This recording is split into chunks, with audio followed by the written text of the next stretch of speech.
This wasn't my idea. Will Self. But Michael's. And his childhood friend. Strange to relate, this is his dream. A road trip in a Cold War icon. A Trabant is a two-door, two-stroke, four-seater car. I'm shocked. Yes. It's narrow. It's smaller than you think. 700 miles across Europe. Oh, there's no wind mirrors! Self drives the Trabant on BBC Radio 4. Next Monday to Friday at 1:45. Now our detective series Stone, created by Danny Brocklehurst and starring Hugo Speer. In today's episode Disclosure, written by Richard Monks, an incident at a school leads DCI Stone to uncover dark secrets. This is a joke, right? The governing body has made its decision based on statements taken at the time. From who? You never even listened to Stephen's side of the story. This isn't the first time your son has been in trouble, Mrs. Talbot, as you well know. He's had numerous detentions for disruptive behaviour, periods spent in isolation, he's damaged property. Look, we're not saying he's a saint, far from it, but to exclude him for a week, for heaven's sake, let me deal with this. The governors have made their decision. The exclusion stands. Alice? Alice? Oh, I'm crying out loud. Everything all right? Why is it we can put a man on the moon, but you still can't get comms down here? How's she like in Cornwall? Loves it. That's good, isn't it? Yeah, of course it is. Shame it's so far away. It's not going to stop me seeing her, though. You'll have to follow each other on Facebook or whatever, Instagram. With photos of what I had for tea. It's not the same. Isn't beer. It's private property. Yes, what's good? Not anymore. I'm waiting for someone. There's no one here, they've all gone home. Go on, hop it. Yeah, look at the camera. Stop that now. You hear me? How about a selfie then? I'm warning you. Come here. I'll call the police. Smile. Look, I've told you, I'm not interested. I don't believe you. You have to stop this, Donna. Now, go home, please. I've seen the way you look at me. No. You're lying. Go on. No, that's enough. What's got into you? I won't tell anyone. Promise. You know, you can talk to me. What was that? Nothing, it's just the wind. Shh. There's someone out there. What's that smell?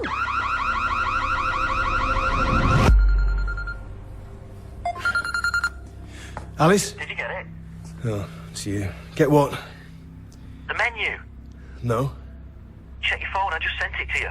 I already said chicken chow mein. You sure? Yeah, quite sure. I'm beginning to wish I hadn't suggested it now. Boss, Hang on. there's a fire at the Felsted Academy on the Hyde Road. So call the fire brigade. They're already on the scene. And? They found a body. Tanner, you still there? Boss? Forget the Chinese.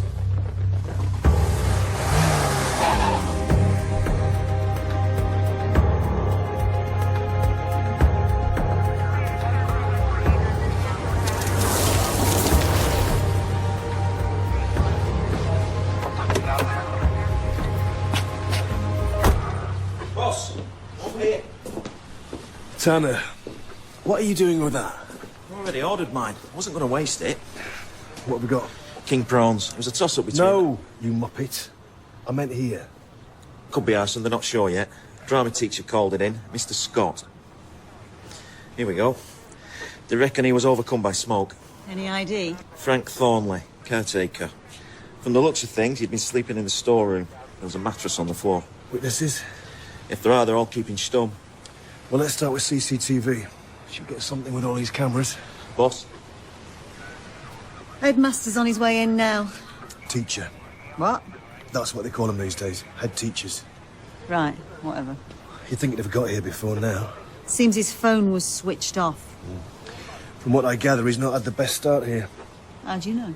You obviously don't read the evening news. Parents complaining, ever since it became an academy. They brought him up from London, apparently. Well, no one likes a new broom. Wouldn't surprise me if one of the kids did it. Why'd you say that? Well, place this size. It's bound to be a few head cases. Anyway, this looks like him now. Mr. Bryant.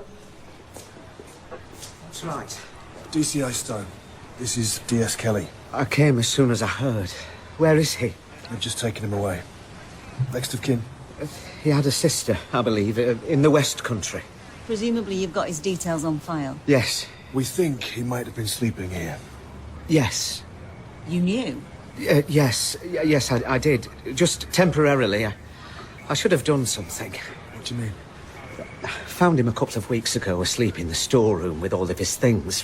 From what I gather, he was having financial difficulties. I didn't ask too much, but I know he was having problems keeping up with his rent. So what did you do? Nothing. That's the point. I felt sorry for him. I mean, in hindsight, I should have told someone, the council. I don't know. Maybe they could have helped him out somehow. Offered alternative accommodation. Hindsight's a wonderful thing. I didn't see that he was doing any harm. Just until he sorted himself out. Well, the main thing is we find out what happened. But you think it was deliberate? Why do you say that? I don't know. I just... We don't know yet. If we could have those details from you. Of course. They're in my office. You've taken on quite a task with this place, from what I gather. Yes, well, it's taken a lot of hard work from everyone, but at least things are moving in the right direction. There you are. It's all in his file. Thank you. Is there anyone who might bear a grudge against you? You think it might be personal? Well, we can't rule anything out at this stage.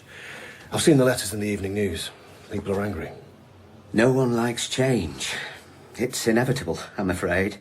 Have you received any threats since you've been here? Well, not that I've taken seriously. But there have been some. It's all part and parcel. You learn to ignore them. And what about staff? What about them? There have been redundancies, I assume. Well, you can't make an omelette without cracking a few eggs.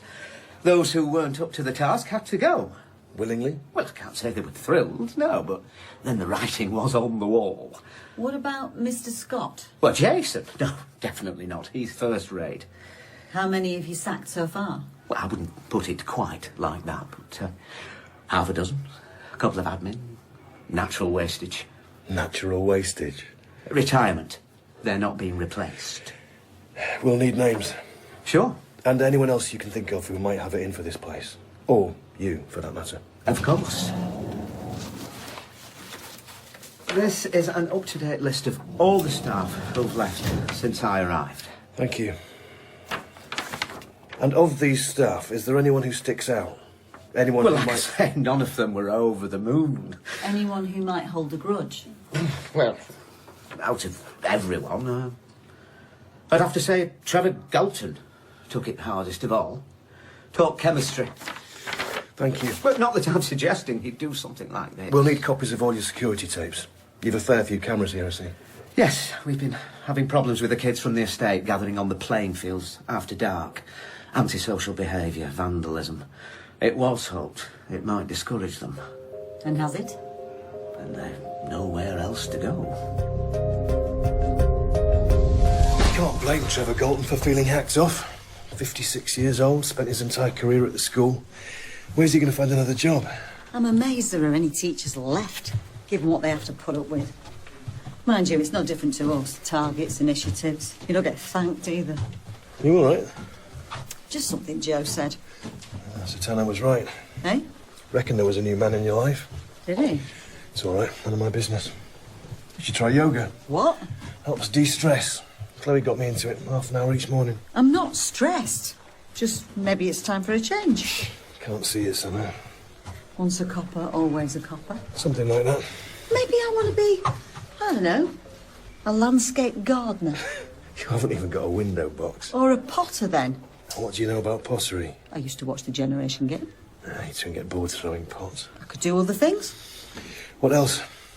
Mugs, vases. No, I meant about GALTON. Oh, right. Thought you were interested for a minute. There's the doctor's report here, too. What's it say?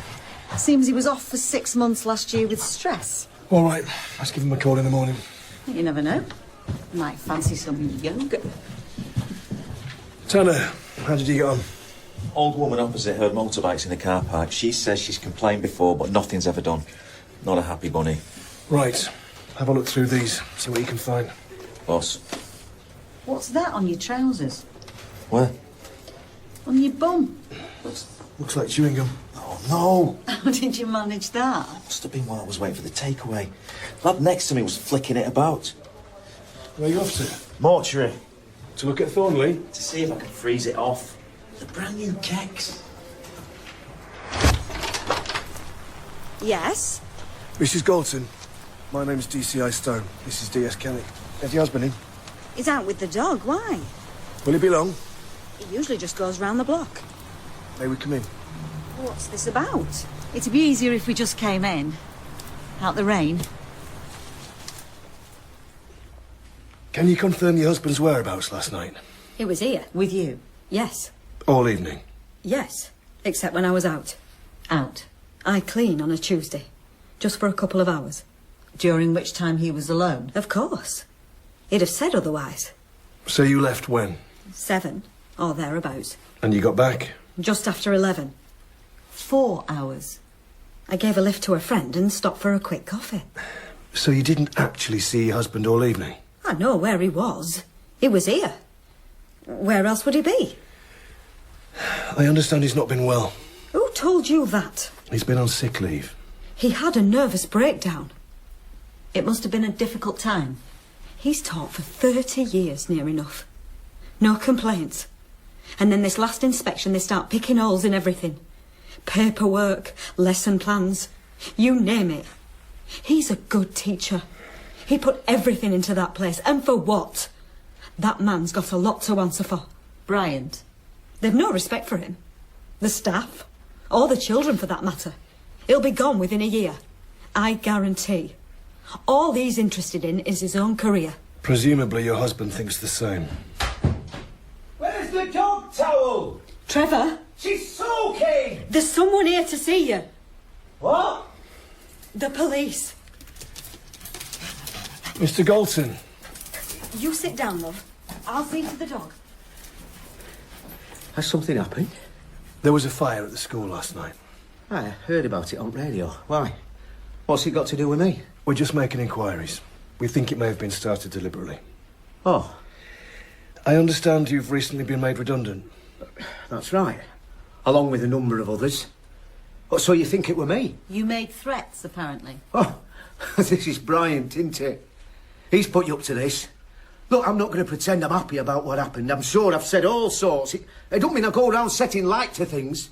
Trevor. Perhaps it would be better if we were to continue this at the station. What? Am I under arrest? No. Your wife tells us you were here on your own last night. That's right. Washed up, watched a bit of telly, then went to bed. In which case, it shouldn't take long.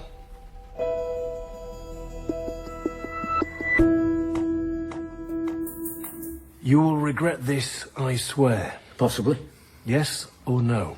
I may have said it in the heat of the moment. And what exactly did you mean? Well, I didn't mean anything. I was angry, as I'm sure you would have been. It says here you were drunk. That's a lie. And that on several occasions Mr. Bryant smelt alcohol on your breath during working hours. But you were just looking for excuses. He had an agenda. Ask anyone. He did the same at his old school. Went in and slashed staff numbers just to cut costs. Your department was underperforming, I believe. We'd had a dip in exam results, but nothing more than that. The amount we've had to contend with.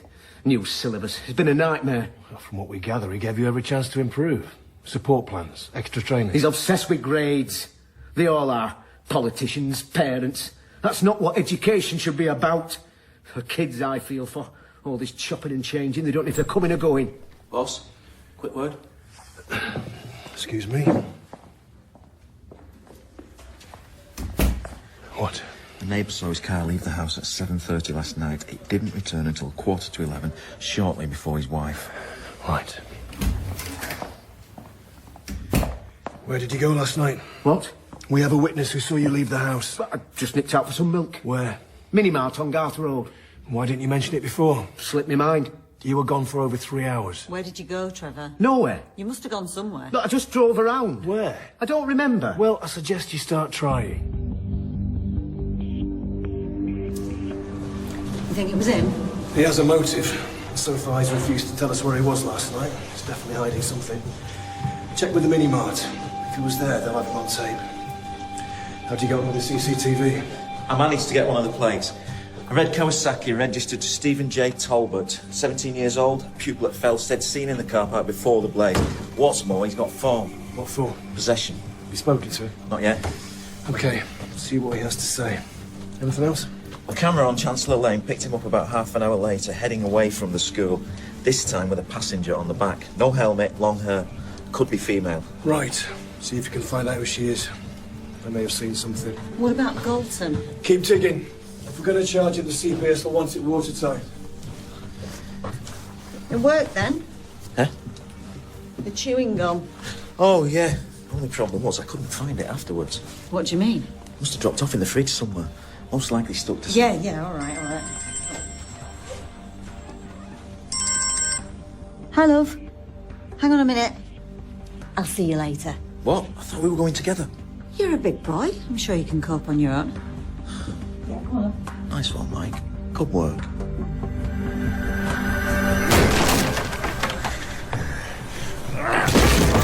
What are you doing? It's worthless. A month off recycle. I'm not a peep. I'm looking for Stephen. Who are you? DI Tanner. What's he done now? Probably best to speak to him. About school? Why'd you say that? This is BRYANT, isn't it? That man wants singing too. It's probably best to speak to Stephen. Is he in? Stephen! What? Stephen! What's up? Hey! Stephen! Hey, come here! Stop, police! Shit. What do you mean? He just took off. Next minute, bang. Driver didn't stand a chance. What's the damage? Well, look at them. They're ripped to shreds. Not your bloody trousers. I meant Stephen. Oh, a couple of broken ribs. Other than that, he's fine. Did he have anything on him? He must have dumped it. Chucked it over a wall. Why else would he scarp her? And he hasn't said anything yet? They won't let me speak to him until now. Thing is, I know him from somewhere. I'm sure I do. I just can't place him. What about the father? Army corporal. What did he have to say? There's no love lost between him and BRYANT, that's for sure. Reckons he's got it in for his son. All right, Stephen. What do you want? You've been lucky by all accounts. I've done nothing wrong. Then why run? Why do you think? Even when I'm clean, you lot lift me for something. We just want to ask you some questions, that's all. Oh, yeah, about what? The fire at school. You were seen in the car park. So? So what were you doing? Nothing. Just hanging about. Did you see anyone around the buildings? No. What about Frank Thornley, the caretaker? No. Really? And what are these? We found them on your Instagram. Well, just a bit of banter. Banter? A laugh. Doesn't look like he's laughing to me. It's not a crime. No? There's enough here to do you for assault. So if I were you, I'd start talking. Who else did you see? Here you go. Drinks machine was bust. Had to go miles. Who are you? DCI Stone. This is DI Tanner. Just asking your son a few questions. Can you lot not leave him alone for 5 minutes? Won't take long. There was a fire at the school last night, in which a man died. I heard. What's it got to do with Stephen? We have evidence that places your son there around that time. This is BRYANT, isn't it? What's he been saying? Nothing. Ever since that man arrived, he's had it in for our lad. This is the second time now he's been excluded, and for no good reason. His father's livid. What were you doing there? I told you, just hanging about. And the girl? What girl? The girl he gave a lift to. She's just a mate. Look, I can't be doing with this. Girlfriend? No, how many more times do I have to tell you? And who was she, Stephen?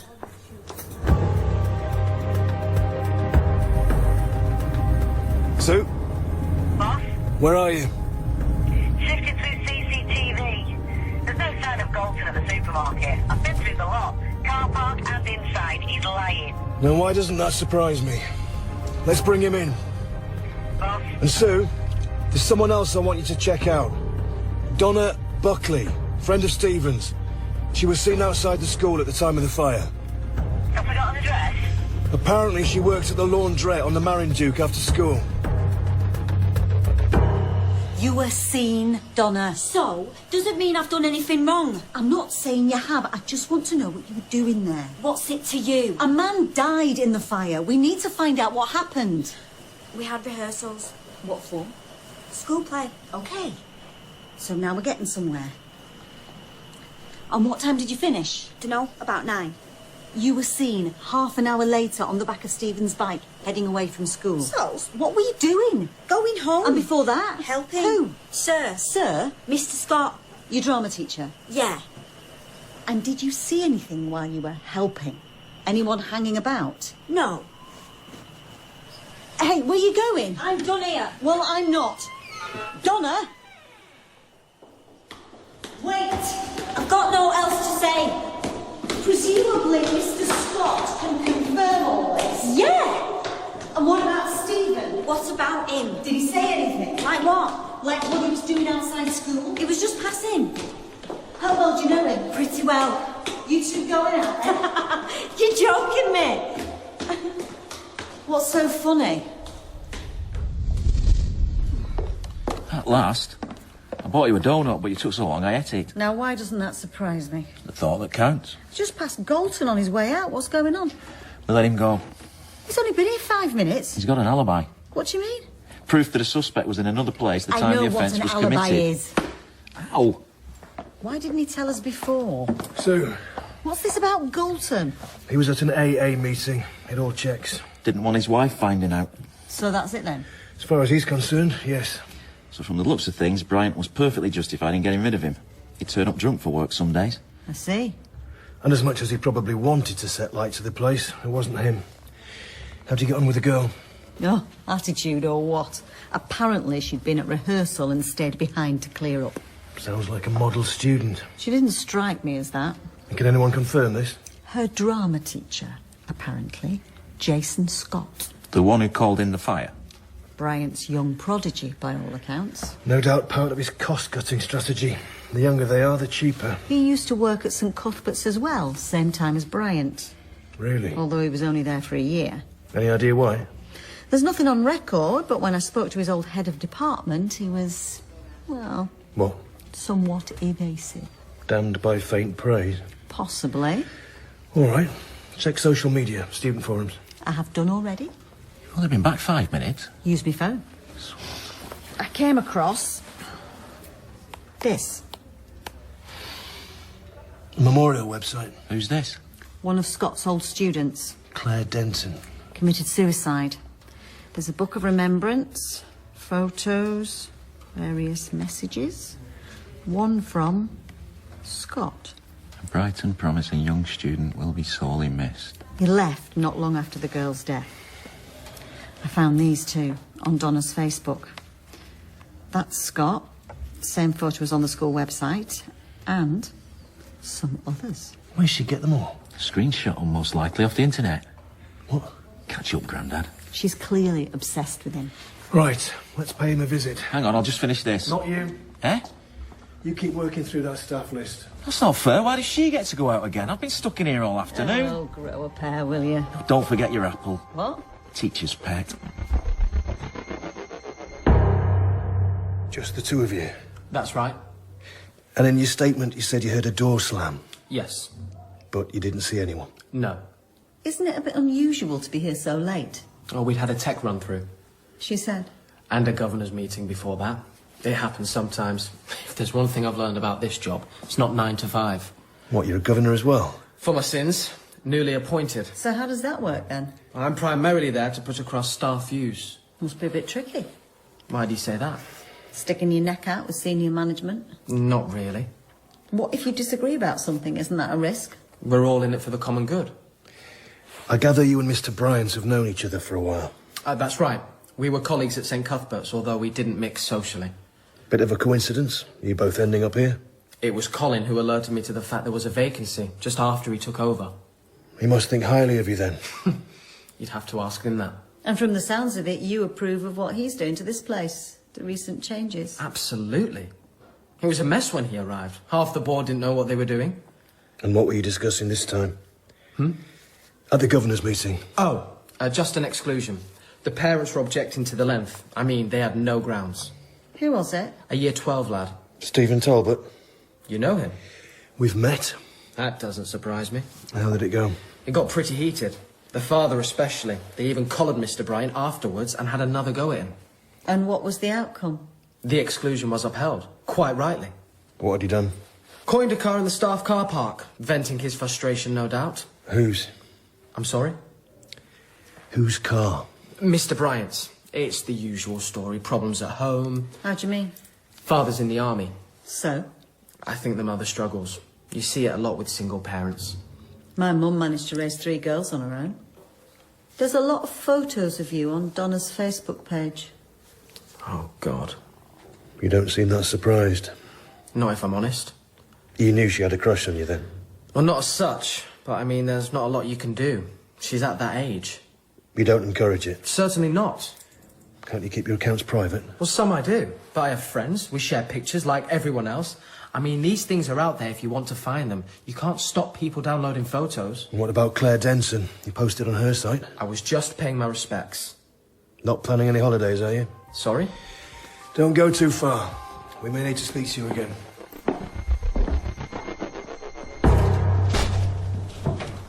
Boss? What is it? The father's army record. Anything? An exemplary soldier by all accounts. Certainly not the type to go around setting light to things. From the sounds of it, he's certainly got it in for Bryant. Why would he, though? It'd be the end of his career. True. What are you thinking? Scott. What about him? Just the way he was. I don't know, there's something he's not telling us. What if there's a connection between him and the Denson girl? Connection? A relationship. Bryant knew and buried it. And why would he do that? I don't know. Maybe he was involved somehow. But then, why would he offer Scott the job at Felsted? Surely once he moved schools, he'd be glad to be out of it. If there was something, he wouldn't like following him. Unless he had no choice. What? Well, what if he was being blackmailed? Scott? No, what if it's the other way around? What if Scott had something on Bryant? And whatever it was, he used it to further his own career? And how does all this link to the fire? Not sure yet. All right, so we agree that the father's out of the frame. Most probably. The only other person with a motive is Stephen. He hates the place. Even so, to burn it down. Meanwhile, I'm trying to get hold of you for the past hour. No signal.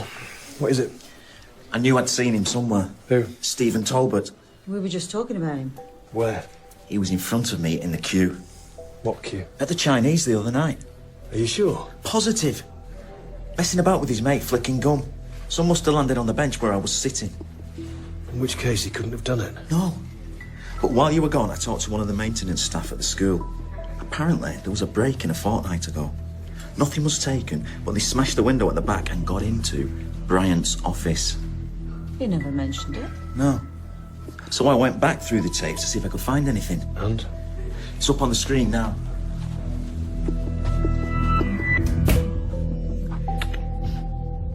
Where is this?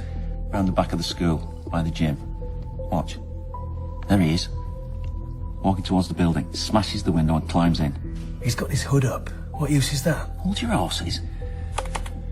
There he is again. 10 minutes later. He runs back across the AstroTurf, and there. Red Kawasaki. Stephen Talbot. What's he playing at? Maybe he got frightened off the first time, so went back to finish the job. Maybe Thornley came across him, heard the window smash and went to investigate. Then why didn't Bryant report it? Where are you going? Get some fresh air.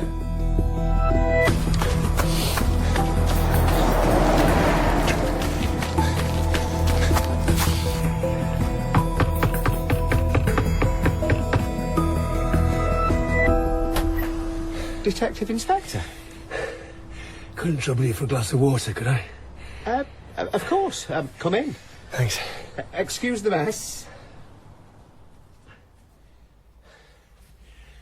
New flat?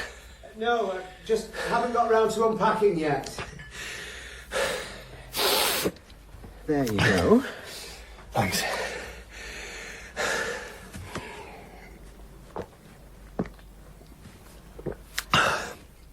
Oh, that's better.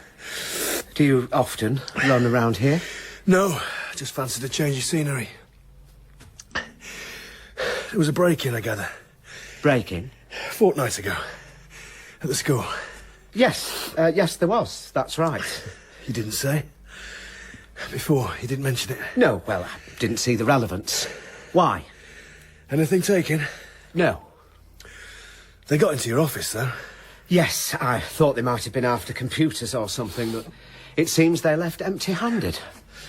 Files? Well, we'd have noticed by now. I see. No one saw anything then? Not that I know. You didn't think to check the CCTV footage? No, we didn't. Why not? Well, like I say, nothing was stolen. I didn't see the point. Still, you checked for vandalism. Joyriders on the playing fields, you'd think an attempted burglary. Yes, I suppose I should have done. We know who it was. You do? One of your students, Stephen Talbot. Ah. That doesn't surprise you? I can't say it does. He's been in a fair amount of trouble recently, one way or another. So I gather. We spoke to Mr. Scott earlier.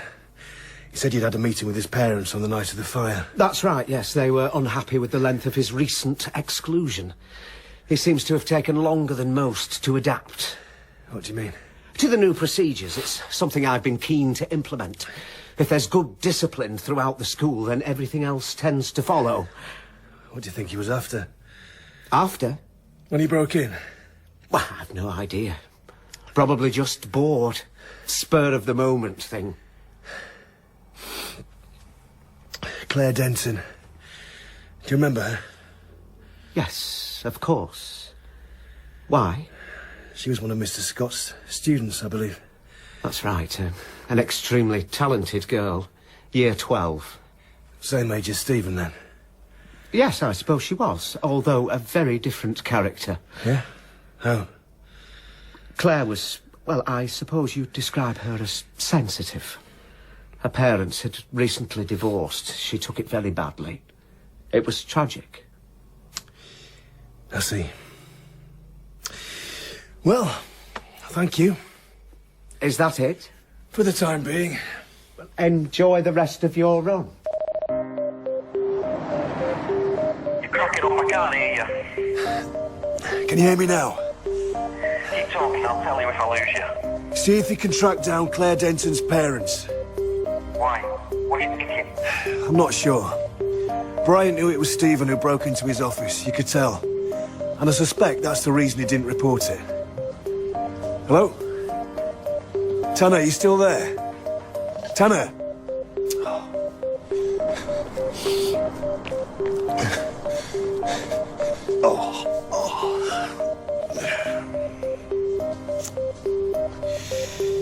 Hello? Sue, any chance of a lift?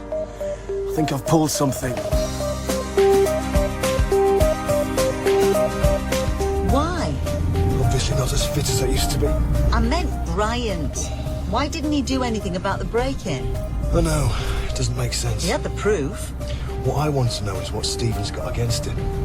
He's the head teacher. They're hardly going to be besties. No, it's more than that.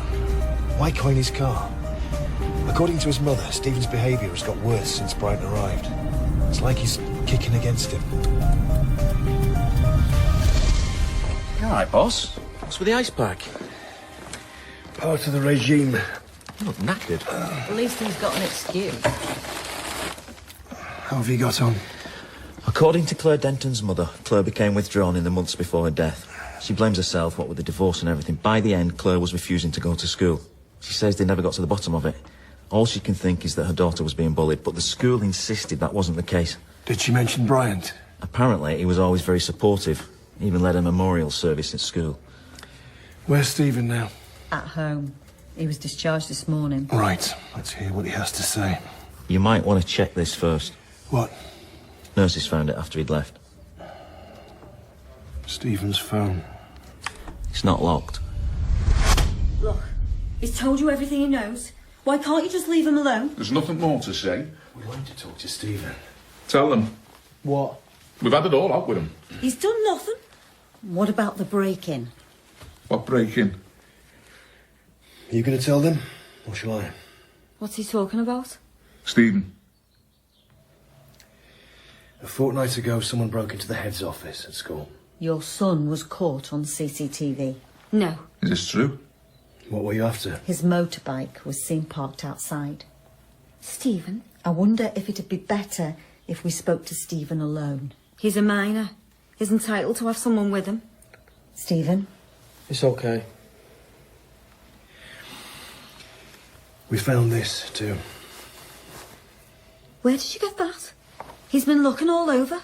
One of the nurses picked it up. It must have dropped down the side of the bed. You've been looking at it? We've traced the number, too. What number? Are you sure you wouldn't like to talk to us by Oh, yourself? for crying out loud. He's already said, look, I don't know what this is all about, but if you're going to charge him for something, then get on with it. Otherwise, leave him alone. Boss, can I have a word?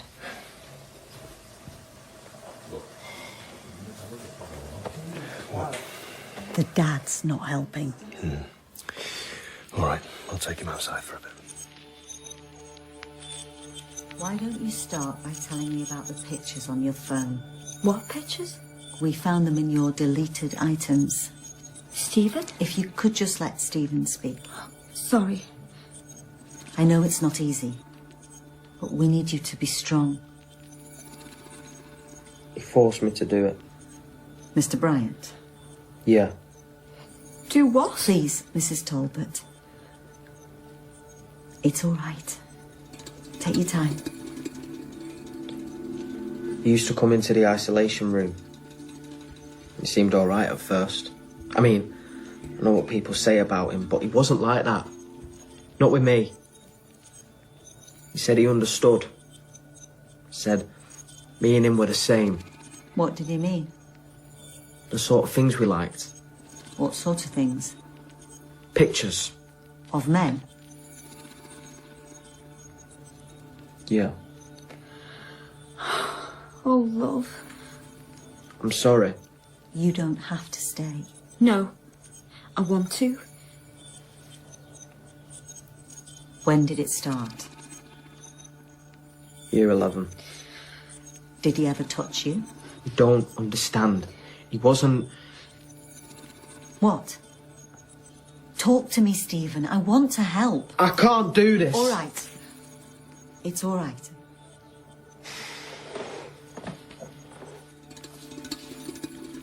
Were you seeing each other? I thought he liked me. And he asked you to take pictures of yourself? Yeah. Intimate photographs? Yep. And was he ever there when you took them? No. So you took them on your phone and sent them to him? Yes. Oh, Stephen. How many? Do you remember? I don't know. 10? 20? Maybe. Why? I thought he... You thought he liked you? He changed. And by then it was too late. You should have told me. How? Or someone at school, a friend. He said that if I said a word to anyone, he'd post them on Instagram. Then everyone would know what sort of person I was. What sort of person you are? Every time anyone searched my name, they'd come up. He said, you'd never get a job. I wish you'd told us. You know what Dad's like. So you broke into his office? Yeah. Looking for the photographs? He's got 2 phones. One he uses all the time, and one that I sent the pictures to. His own private one. I thought if I could find it, I could delete them all. Delete what? Mr. Talbot. What are you talking about? Sorry, I tried. Ray, please. Let me see that phone.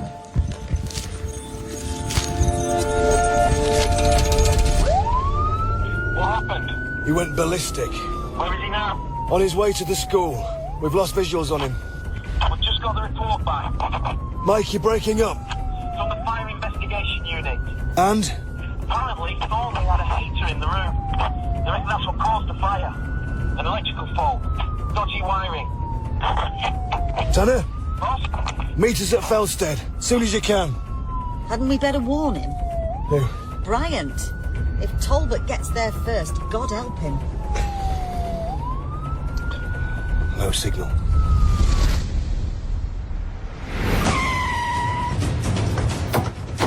There he is. Ray! Ray! Keep away! Don't be stupid. Put that thing down. I just want Bryant, no one else. Think about this. Think about your family, about Stephen. If you walk in there with that sledgehammer, I will not be able to help you. Stand out of my way. Look, you know, if I was in your shoes, I'd probably feel the same. But smashing his head to a pulp is not the answer. He abused my son. Yeah, and the courts will deal with him. It won't be enough. He's looking at 4 years, minimum. His teaching career's over. It'll be all over the press. Unless you drop that thing, you'll end up in the same boat. You'll have let him win. How? Because it's about power, control. He'll have succeeded in destroying your life as well. Dad! What are you doing? Let me handle this. Look! I'm sorry. You've got nothing to be sorry for. This is all my fault. No. I should have said something before. You know, I had a friend, a corporal. We went through basic training together. I was the only one he ever confided in. 6 months ago, he took his own life. I know how hard it is. Please, Ray. If not for me, then for Stephen. He's right.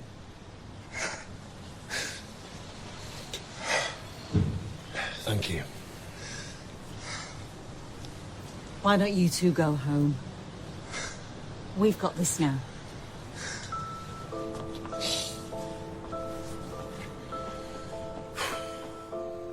A recent survey found that 56% of young people had witnessed others being bullied on the internet.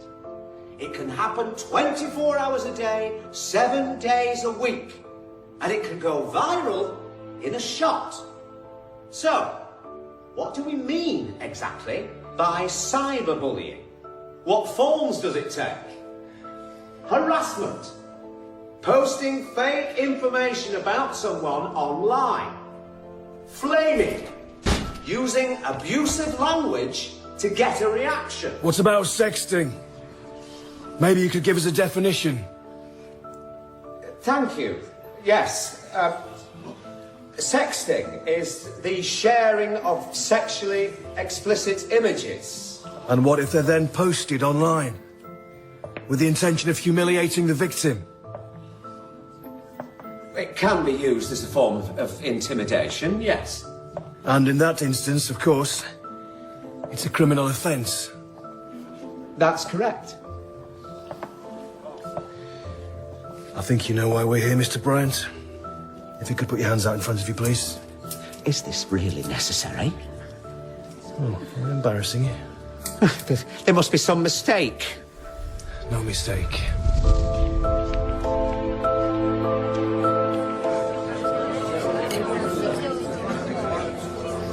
There you go. Cheers. Still no sign of him. Oh, yeah. Oh, what's this? House red. Didn't they have the Merlot? Not at that price. Nice kecks, by the way. Italian. Mohair. Bit on the slim side, aren't they? What do you mean? Don't leave much to the imagination. All right. About to give up on you. Where have you been? Frank Thornley's funeral. How was it? Just the three of us. Who else? Stephen and his dad. Did you tell him? I didn't think it was quite the time. Tell him what? Technically, Stephen's guilty of creating child pornography. Taking explicit selfies. Technically, maybe. It's the law. He's under 18. I know, but you're not going to charge him, surely. What he needs is counselling, not more suffering. Wish I'd seen Bryant's face in that assembly. It was no more than he deserved. Be all over Instagram by now. Yeah, well, Stephen wasn't the only one. They found hundreds of images on his computer. Past pupils. He's been uploading them onto porn sites. Hi, love. Oi, oi, stand by your beds. Hang on a minute. So when are you going to introduce us then? Excuse me. Oh, I'm sorry. I'm sorry. Here, be yourself. Joe, I'm going back. They're brand new, these! They look better in red. It's not funny. They cost a flipping fortune. Must have had big windows, then. Hey? They saw you coming.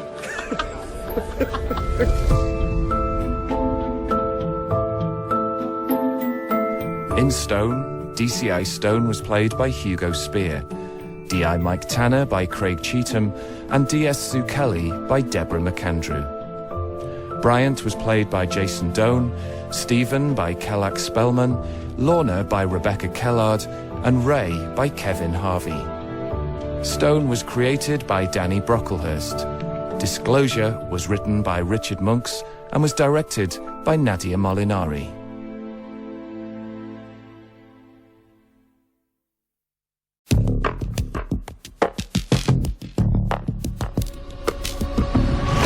Over here, mate, over here.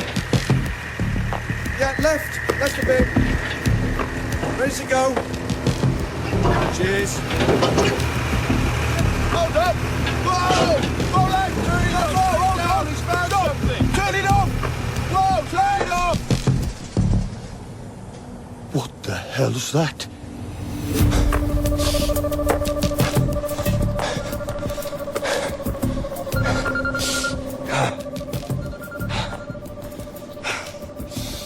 Stone. You alright, boss? Have I caught you? Fine. Jogging. What is it? Thought you'd like to know. We just got a call from East Cheshire asking us for help with a body that turned up. Search firm excavated the site of what was a gypsy camp. We need to be looking at all reported missing males, late 20s to 50s. Start with the northwest ones first, but bear in mind, this might be someone from the traveller community. Forensics have confirmed death by gunshot.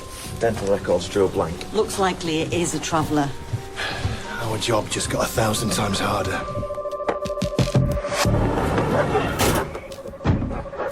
Sir, Cheshire's intel has thrown up 5 traveller sites of interest on our patch. I'm putting in a request for armed assistance on a raid in the morning. We have one name that keeps on coming up.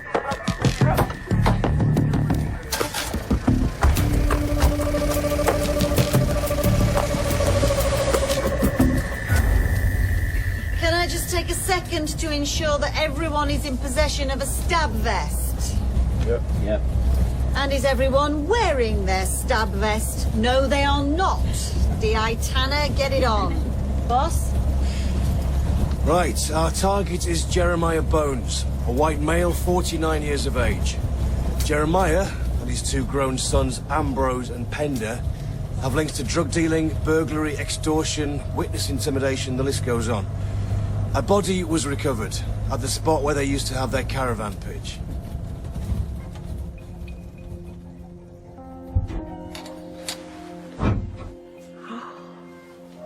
Vienna, what are you doing? It's the middle of the night. There's mushers on Peter's plot wearing masks. What? Men in masks outside his trailer. Jeremiah Bones, this is the police. With a warrant for your arrest. What the hell? Hands up. Oh, they're gonna wake Zachy up. Jeremiah Bones! This is the police! What are you doing? It's 6 o'clock in the morning. Please, madam, please stay your side of the fence. I've got a terrified 3-year-old in my trailer because of you lot running about the place in masks. Very sorry to disturb you. We'll be as brief as we can. I just need you to keep back at a safe distance. Jeremiah Bones, Ambrose Bones and Pender Bones. This is the police. Open the door and come out with your hands up. Jeremiah Bones, come out, I will take the door off. You're barking up the wrong tree, Bust mate. it open, Tanner. Why's that? Jeremiah ain't lived there in months. That's old Peter's plot. He's deaf as a post without his hearing aid in. Boss? Boss, I hate to tell you this now. I think we might have been misinformed. Tell me. Elderly male, boss. Doesn't fit the description. Boss, the locals aren't looking too pleased. Reckon we're on the cusp of a PR disaster here. The musher smashed my bloody door in. Dick here. Look at the state of it. Morning, everyone. Look, I'm very, very sorry to have woken you all like this. Unfortunately, we've been misinformed as to the whereabouts of persons we urgently want to speak to. Namely, Jeremiah Bones and his sons Ambrose and Pender. Our intelligence led us to believe that Jeremiah Bones was still resident on this site, at this pitch. Then your intelligence ain't very intelligent. Top and bottom of it is he don't live here no more. I doubt any of us would if that man and his kin still did. That's enough. If anybody is able to inform us of Jeremiah Bones or his son's whereabouts, it would be much appreciated. Hello, Mrs. Can I ask you a couple of questions? No. Look, we're not after anything other than information about the whereabouts of Jeremiah Bones. Sorry I can't help you, and neither can she. Chat on. I'm sure many of you are familiar with the Bones family. You know what they're involved with, and that their actions reflect on your community. So we're appealing for your help now. If anyone has any information on their whereabouts, please come forward. Cheshire Police recently recovered the body of a male, approximately 25 to 45 years of age. They believe he may have been part of the traveller community. Listen, please. We're trying to locate his next of kin or identify him. He was murdered. I would ask anybody who might be aware of someone missing who fits that description to please let us know. Might not have been reported as such. We appreciate people come and go, and, well, there's an inclination within the community not to go to the authorities. You think Jeremiah's got something to do with it? Irene. I'm afraid we can't really speculate as to anyone's involvement, but I can tell you that Mr. Bones and his sons are sought for questioning in relation to this. Is anyone from this site missing? No one ain't supposed to be. Irene, in the trailer, now. Well, that went well. Battle for hearts and minds.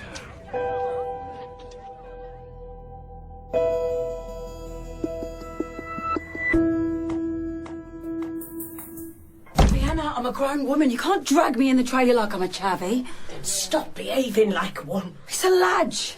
Shh. They're still out there. What were you doing rockering to Gavers in front of the whole site? I only said... I know what you said. So does everybody else. You ain't worried then? About what? The mullered man. Why would I be? When's the last time you saw Nelson? Nelson? Dead? They reckon he's still been cozying up to Jeremiah. Oh, don't be a div. Nelson called me on my birthday.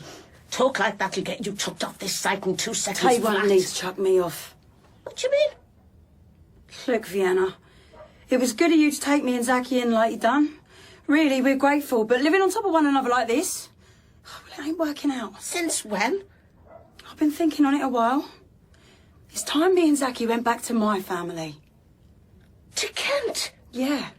But Jeremiah will leave us alone. There's more to it than that, and you know it. But what about... Shh. Come on, baby. Let's get you back to sleep.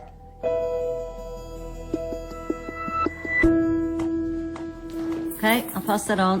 Thank you.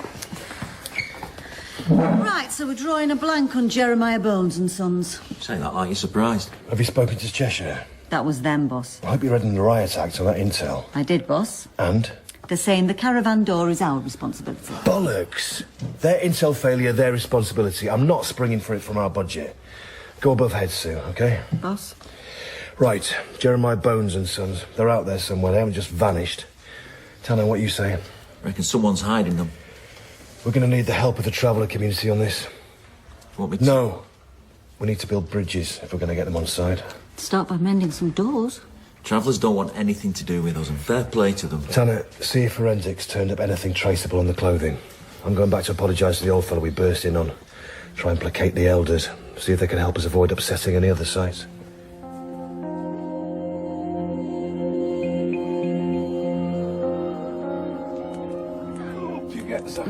That was cushy, Vienna. I ain't had proper food by an open fire since I was home. Grab his me and Zachy. Give him a kick, lad. Don't lead Zachy too fast on that horse, Peter. He's only just had his dinner. Go on, Zachy, boy. Irene, what you were saying this morning about going back to your family, you ain't really thinking. You hold on tight, Zachy, lad. Hold on tight, boy. There's nothing left for us here. I know Nelson wasn't exactly the best husband in the world. He left his family for a filthy Lubney. You hold on He tight, didn't boy. exactly leave. Who knew what the elders would do when they found out? Nelson weren't fully growed up when you married him. I don't blame you for being angry. I don't blame me either. But I do blame you. Nelson can't handle the responsibility of a wife and child because you mollycoddled him all his life. The man can't even make a cup of tea. A mother will do anything for her child, you know that. You hold on tight, boy. I ain't making excuses for There ain't it. none. My mind was made up the day Jeremiah took my trailer because of Nelson's debts. Nelson had his chances. He won't get another one with me. Good boy, Zachy.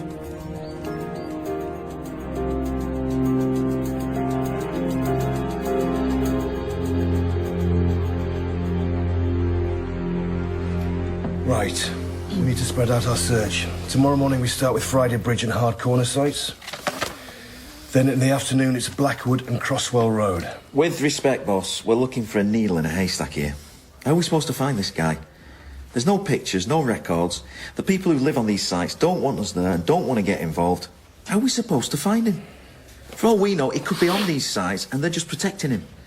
We're chasing a ghost. Stop being so melodramatic. You're a detective. Detect. No one said it was going to be easy.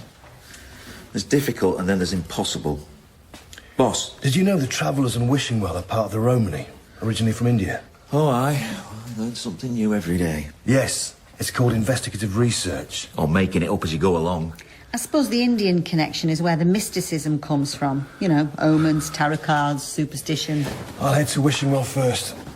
Then meet you at the Friday Breach site. You got an early hot yoga class beforehand? Getting your chakras in order. Right into all this new age gear, aren't you, boss?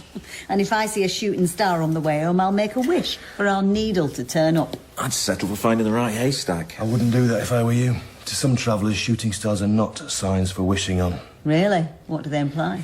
An impending death.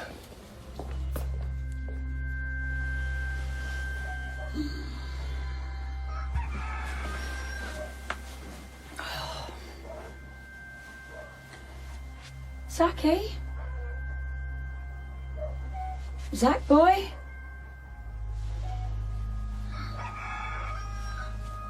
Zachy? Zac? Zachy? Yeah? Is Zachy in here? Thought he slept through there with you last night. He did, but he ain't there now. Toilet? No. Oh, you checked the chalet? The chicken shed? Not yet. Zachy! You're an early bird. You seen Zachy? No, not this morning. Zachy! Yeah. Everything all right? Zac! Zachy! What's up, love? Zachy, are you in here? Stop playing games now! Zac! Zachy! I'll look over the back wheels. He might be messing about with them horses again. Has anyone seen my boy? It's the Govers. Oh, my saviour, Zachy! Oh, no, it might not be about him.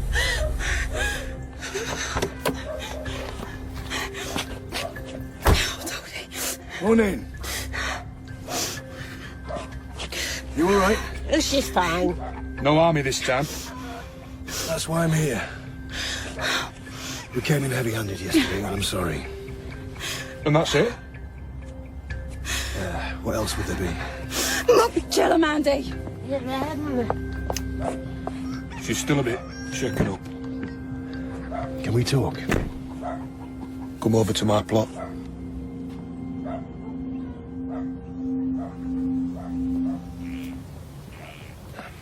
We're sending someone to repair the damage. Well, some things can't be mended. What did that lady say back there? Nothing important. The language sounds Eastern. Oh, you've been doing your own work. Is it true there's no absolute truth among the Romany? That each tribe or clan might have its own version? We're a complicated people, Detective. With laws and traditions based on honour and shame. Unlike your guilt and retribution in this world or the next. Either way, you enforce your own through a bandolier or elder, right? Peter, could you introduce me to the site elder? I don't have to. You're speaking to him. So you settle the disputes on Wishing Well? The minor ones. And for serious crime? A Christatoria. A Chris would be convened. And that's like a court of law with a judge, is it? Supreme elders. And what powers do they have? Listen, Detective, as much as I've enjoyed our little chat... Curses, stigmatisation, banishment... If you'll excuse me, I've got things to do. Look, I know your people value their privacy, but this is a murder investigation. And if we don't clear it up quickly, the press will be on it, and they can turn this into something none of us want. Have you been to the Blackwood Lane site? Not yet. Well? I read that there used to be executions among the Romany. That's me away. I've work to be done. Now have a good day, Detective. You too. Morning, boss. Change your plans, Sue. Want to canvass Blackwood Lane first. I'll meet you at the entrance off the B380. Okay, boss. We'll be there in 10. That everything? No. Something's very wrong here.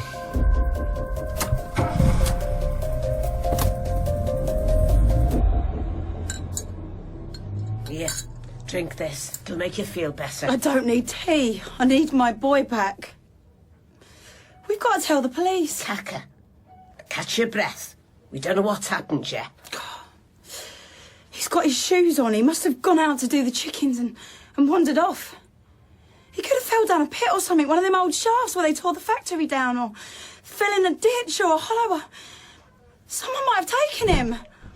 The gaffers have gone. Tell her, Peter. We don't need police. We'll deal with this. What are you roggering about? The child's gone missing. What are travellers gonna do? Peter? Dust the place for fingerprints, close the roads in a 5-mile radius, put out a nationwide alert. What? What are you not telling me? What's going on? Fact is, there ain't likely to be someone from outside. Meaning? You was talking to the gaffers yesterday. So? Wake up, Irene. Someone didn't like it and they're telling you so. What someone? What someone? It's happened before. Tit for tat and things get out of hand. What are you talking about? Next thing you know, one family's chored the child of another. What century are you from? People don't just steal children for... Who? Who's taken Zaki? Calm down. Who's got him? We don't know anything for certain. But... I heard say that Nelson's lost something at Jeremiah's. Something important. Drugs? Is that what this is about?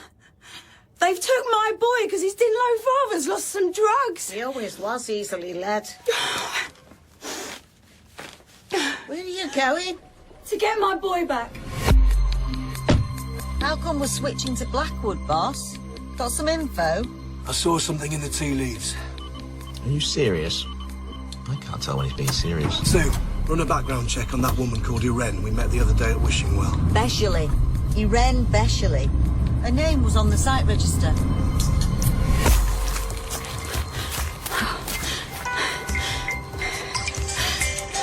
The news of Zaki? No. Why are you calling me? You shouldn't have run out like that. Where are you? Thornton Moor. You're going to Blackwood? I've got to see Nelson. Breaking the elders' decree will only make things worse. I ain't got time for this. You'll answer for it at the cross. Turn back now before it's too late. It's already too late. Nothing on Irene Beshley, except that she's married to a man called Nelson Beshley. Do we have anything on him? Bit of petty pilfering, scrap metal. Suspended sentence 4 years back for helping himself to a load of copper wiring from a train yard. No custodial. Do we have an image of him? Photo? I'll get onto it. Didn't I read that the Bones family were in the scrap metal game, amongst other things?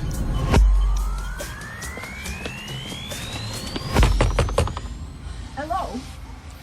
Drina? It's me, Irene. Get off my prop! I ain't come to cause trouble. You're off your head coming here.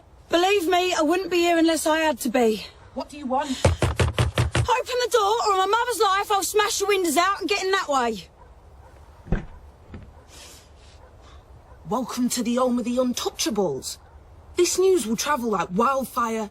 The elders will be knocking on your door before it drops in dark. The elders are the least of my worries at the minute. Can I come in? Don't push it, Irene. This ain't a conversation you want the whole of Blackwood to hear.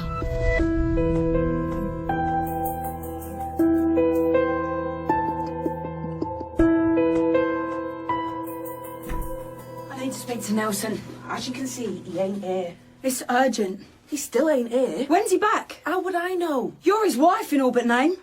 He ain't been here for weeks.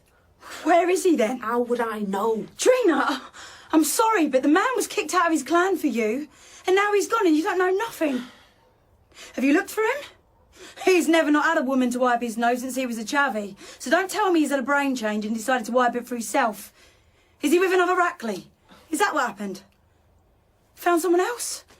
Help me out, Trina, please. I think he had to get away. He got himself in trouble. It's nothing new. What sort of trouble? With who? The Boneses? They're the only travellers who'd worked with him after the banishment. The laws of the Chris never did seem to apply to them. Got half the elders in their pockets is why. I'd keep my voice down if I was you. Entering the trailer of the unclean weren't clever. Nelson might be the one forbidden to see you, but the decree cuts both ways. You and Zachy could end up the same as us. Look, what was Nelson doing for the Boneses? I never asked. Drina. On my life, I didn't want to know. But I think he had something of theirs and lost it. The Sons was around here a couple of times looking for him. He dodged them. Then one day, he went out and never come home. I've got to find Jeremiah. I can't. I'm desperate, Drina, please. Zachy's gone missing. What? He vanished from his bed last night. I think the Boneses have got him to force Nelson to keep quiet. The Gathers have been around looking for them in connection with a murder. This Blackwood site's a bit of a shanty town compared to the other one. Council records show this plot is in the names of Drina Doran and Nelson Beshley. The husband of Irene. Speak of the devil. Hi, Irene. We met yesterday. Could I have a word? I ain't got the time. You check out the caravan. Excuse me. Hold on. What do you want? Irene, right? I don't know nothing about nobody. We'd like to speak to your husband. I ain't got one. What about Nelson? You not your husband? Not anymore, try Medusa. Medusa? The woman I'm wishing well with the mad head of grey hair. Couldn't help but notice you were upset this morning when I arrived at the site. Look, I know something's wrong. And I get there's a stigma with talking to the police, but... No, you don't get it. If you did, you wouldn't even be here. Then explain it to me. Do you have children? Children? I have a daughter. Then I shouldn't have to explain it to you. Now leave me alone.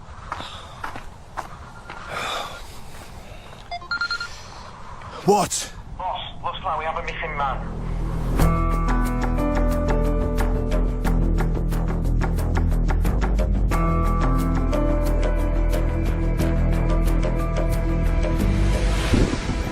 I told you lot yesterday. I've got nothing to say. Mrs. Beshley, if we could just come in for a few moments. We need to talk to you about your son, Nelson. My boy ain't done nothing. Fine. But if we could just come in to talk. I know how it works. You need one of them warrants and you ain't got none, have you? You're not in any sort of trouble, but we need to talk to you about him. Why? We believe Nelson may be missing. Nelson's over at Blackwood. Have you seen him recently? Well, no. He ain't allowed around here. He went off with another rat woman. Travellers weren't too chuffed. So they what? Threw him off the site? In a manner of speaking.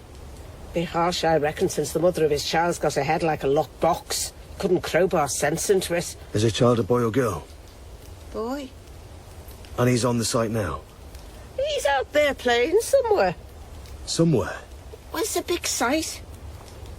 Mrs. Beshley, Vienna. No one has seen Nelson for some time. His partner, Drina, hasn't seen him in 6 weeks. So where's he gone, then? We don't know that he's gone anywhere. But what we do know is that a body was found of what we suspect might be a male traveller. But what's that got to do We're with... not saying that the body is Nelson. We'd usually rule somebody out by checking their dental records. We need you to tell us the body we found isn't your son. Hello? Hello? Jeremiah Bones, are you in there? Hello? Jeremiah? Pender? Ambrose?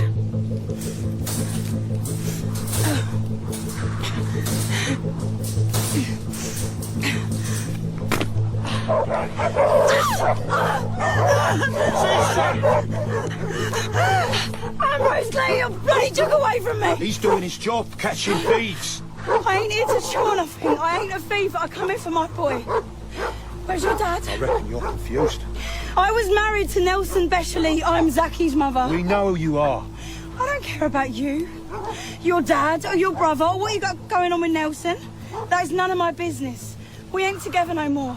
I just want my boy back. You seem to be making it your business turning up here. How'd you find out about this place? Nelson. Nelson? Look, you've seen him lately, have you? Look, I let yous get on with whatever you had to get on with, even though it cost me my home, when by rights it should have been Drina's. Whether Nelson was working for you or not, he was her man by then. but I didn't go on about it or cause trouble. I don't know what's gone on with you and Nelson, and I don't want to know. Whatever it is, it's between you and him, not me and Zachy. Well, there ain't no chavvies round here, missus. And I don't think you want to be coming round here again. It ain't safe. I want my son back. I think he's have taken him for something to do with Nelson that I don't understand or want anything to do with. I just want to take him home. Find his way home when he's good and ready. Till then, I'll mind you don't do any more talking to Gavers.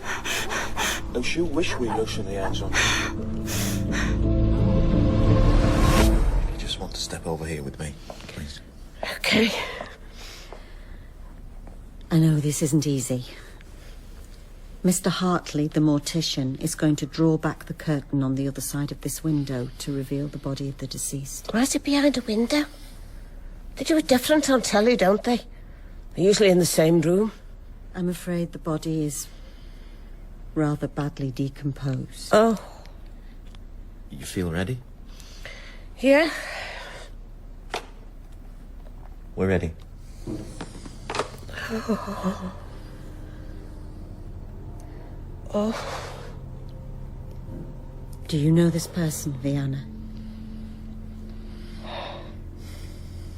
Vienna, do you know this person? Did she ID him? Just confirmed. It's the son, Nelson Charles Bechley. Who's with her now? Sue. Okay, Mike, tell Sue to press her. Irene is frantic and mentioned children, and Vienna seemed vague about her grandson's whereabouts. We need to find out what's going on. Vienna seems pretty vulnerable right now. That's precisely why you two need to dig now. Do I really need to tell you that, Mike?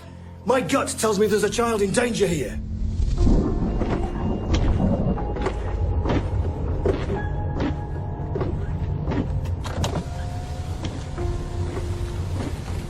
Irene, we need to talk. I told you to stay away from me. It's important. We know about Zachy. There's a specialist unit on its way here, and a helicopter is going up on the moors. We need to talk to you. Oh, no, no. You're going to make things worse. You're going to get him killed. Irene. Irene, wait. Irene. Nelson's dead. What? Vienna just identified his body. Vienna, but that can't be. She's... I'm sorry, but this is my business now. It's a murder inquiry and a child abduction, and it's beyond your control. We have vastly experienced people and protocols in place. Irene, trust me. If they find out you're involved, they'll kill him and get rid of the evidence. Please, just let me handle this. Can't do that. Just let me be. Irene! Boss? I'm very sorry to hear of your loss, Mrs. Bechley. We're going to do everything we can to bring your grandson back safely. Is Irene in the trailer? She is. What's the plan, boss? Tactical aid and dogs on their way here now. They're sending a helicopter with thermal imaging to go over the moors. Vienna? She ain't here. Irene, she's gone.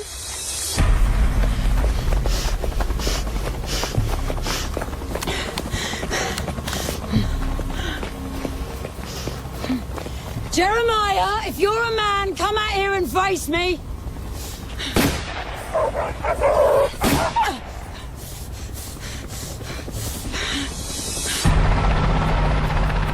Charlie Victor 1, firearm being dispersed at unit on the industrial estate. Female suspect on the ground moving towards the building. En route to Charlie Victor 1.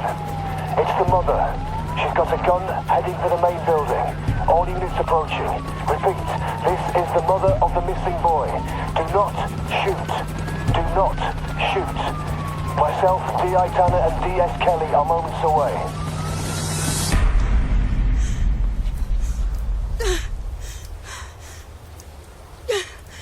Hear me, Ambrose, Pender and Jeremiah.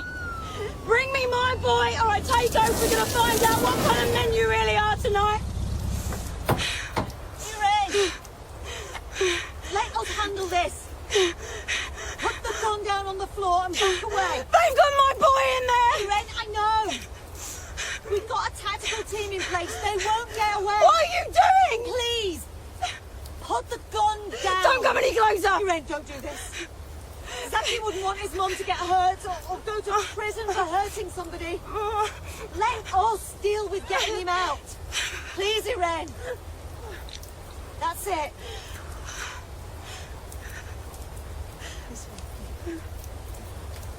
Jeremiah, Ambrose and Penderbones. This is the police. Come out with your hands up. That must be Ambrose and this Pender. Where's Jeremiah? That's far enough. Put your hands on your heads and get down on your knees. Down! On my life. You're mullered, Irene. Where's my son?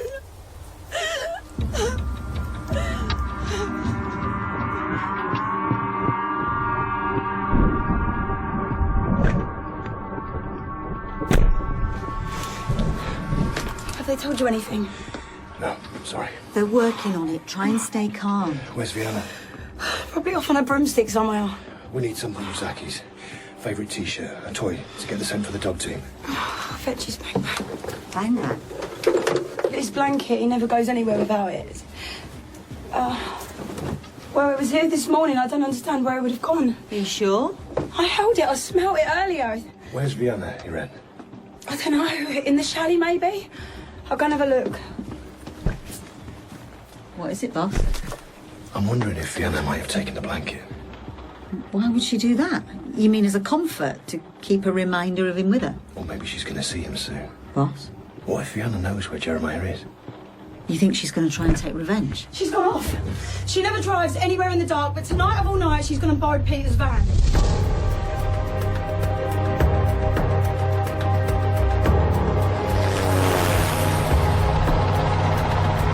Reporting the sighting of a white Mercedes Sprinter van. Go ahead. Over. Vehicle is travelling on southbound lane of the A34 just past Queensway. Over. Stand by. Over.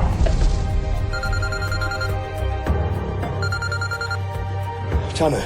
Boss, I'm 3 vehicles behind the van driven by Vienna on the A340. Hold it. She's slowing down at the junction with Willowbank Lane. Irene, do you know where she could be heading? No. Do you want me to pull her? No, Mike. If you've not been seen, stay with her and stay on the line. Copy. Sue, cancel the call to stop and detain. Need armed assist in transit as backup. Let's see where she takes us. What the hell? It's Irene. She's... Irene! The white Sprinter's taking a left onto Willowbank Lane. Irene Beshley just drove off in a hurry and might be heading your way. Willowbank's a dead end, a country road. Vienna's going to spot me if I try and follow. Can you go ahead and loop back? It's one way. I'm going to pull over on the main road and go back on foot.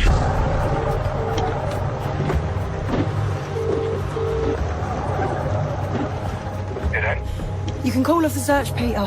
I'm sure Zachy's at Springfield House, and I'll be there in a couple of minutes. Gathers are on their way, but if I take the back road, I think I can beat them to it. This is DS Kelly. I need armed backup dispatch to Willowbank Lane off the A340. Copy that.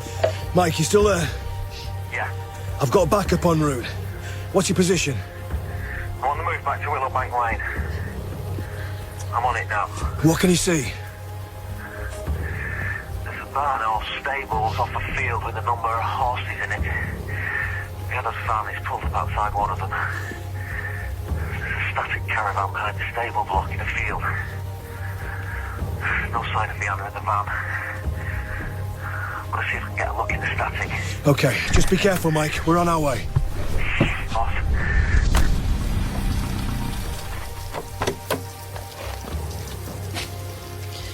I'm here. There's a gatherer out front, but I don't think he's seen me. Watch yourself, innit?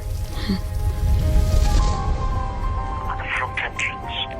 No voices inside. I thought I just saw headlights flash at the rear, which could be a red. Any signs of the child, Mike? Not yet. To try and get a look in on the other side of the building. Okay, we're not far away.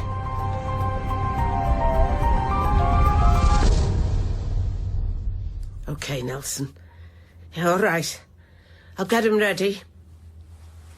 The door was open, so I let myself in. Oh, Irene. I should have known. All the way along I should have guessed. And your uncle's house makes the perfect hiding place. Now where are you taking my baby? Okay. You can see Vienna in the kitchen, talking animatedly to what appears to be a white female. Back to me. They're arguing. ETA of 6 minutes for armed response. No sign of the boy yet. Hang on. There's a kid on a swing. I can't see his face.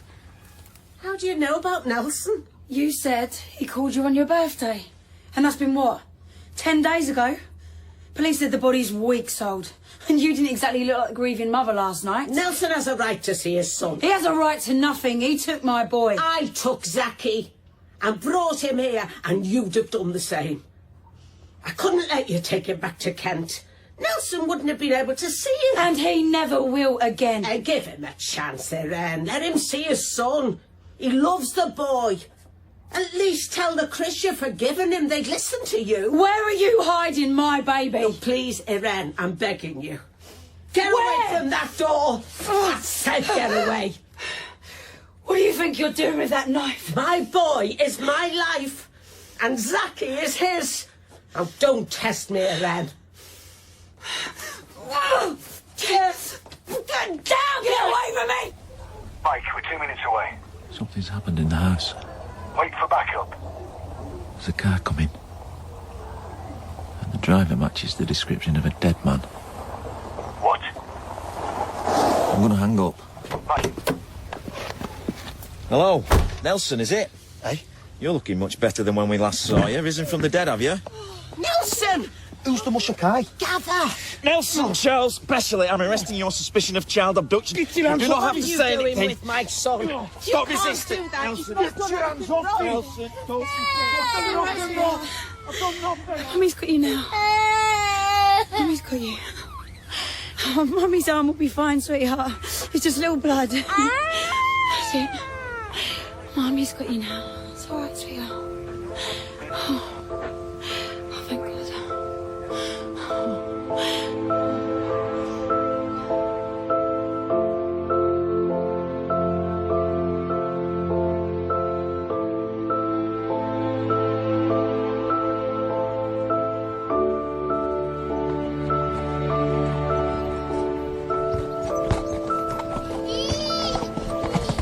Doesn't that scare you? A 3-year-old kid on a horse at a canter. Travellers start young and learn fast. I thought you'd like to know. Ambrose and Pender won't be bothering you for a while. They're being charged with possession of a stolen, sawn-off shotgun. That's 2 years straight. And it's only the beginning. I weren't much help to you, was I? You had a missing child to worry about. Look at him now. But it's past his bedtime. Zachy! Come here.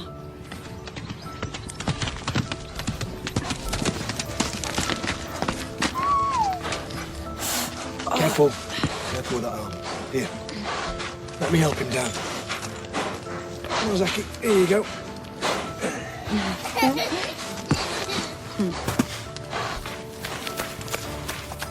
You sure you won't press charges against Vienna? That knife wound's pretty deep. I told you, it was an accident. And anyway, we got our own laws, remember? Drina Doran said you broke a decree by contacting Nelson. Only I didn't. I never even spoke to him. We can't charge Vienna, you know. Not even for misidentifying a body. There's mitigating circumstances. Jury's not going to send her down. The elders ain't so squeamish. What's going to happen to them? Nelson will get what's coming. And Vienna? Make Bengalas chucking Broklis and Mengri like a trailer wolf to Ben. To take your rovs legibin havri. My Romany's a little rusty. May hell's watchman trap her in her wickedness and see she weep her life away. Curse.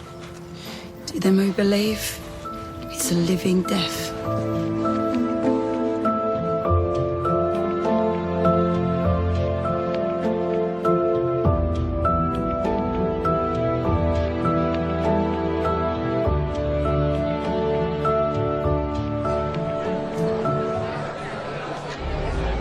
Excuse me.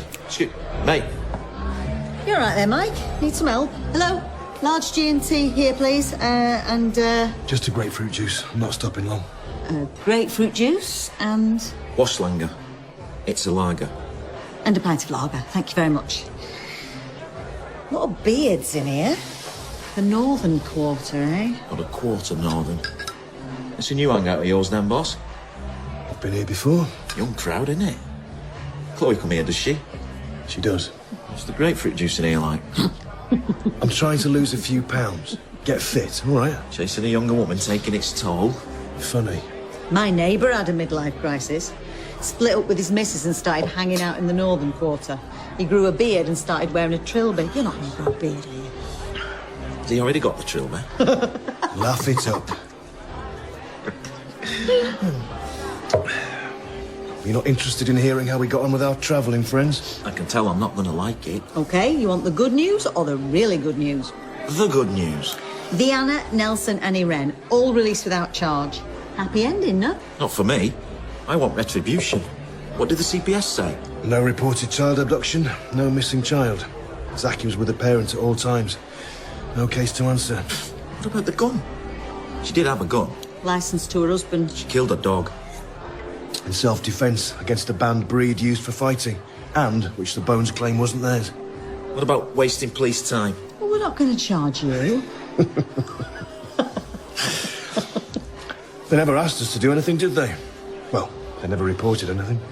OK, so what about Jeremiah? Where do we think he is? Did you not tell him? I thought you had. Tell me what? The body, Vianna ID'd. No. You're having a laugh. No. Jeremiah Bones was the body in the field. Who did him in? List of suspects a mile long. Nelson? Nah. I reckon he knows.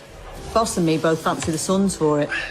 He raised them like dogs and got bitten in the end. They weren't moved in the slightest when we told them. Ambrose basically smirked. They put him there. I guarantee it. And he probably deserved it. Unless, of course, it was Nelson that killed him and put him there. He did have the motive, having lost Jeremiah's drugs, and he was planning to leave town with his child. He does have a point.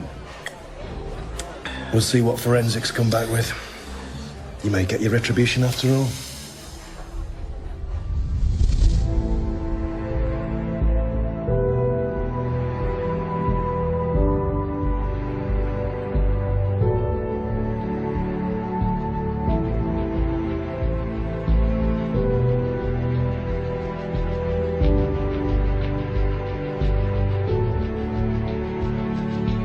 In Stone, DCI Stone was played by Hugo Speer, DI Mike Tanner by Craig Cheetham, and DS Sue Kelly by Deborah McAndrew.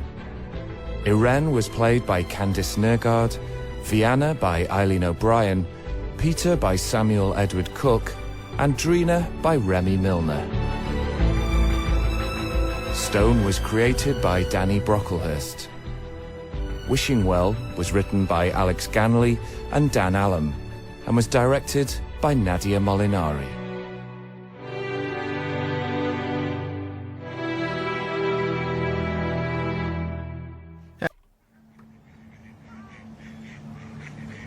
Skylar, darling, not too close to the water.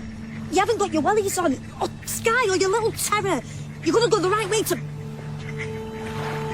Oh, my God. Oh, come here, sweetheart. Come on, there's just her. Don't look, darling.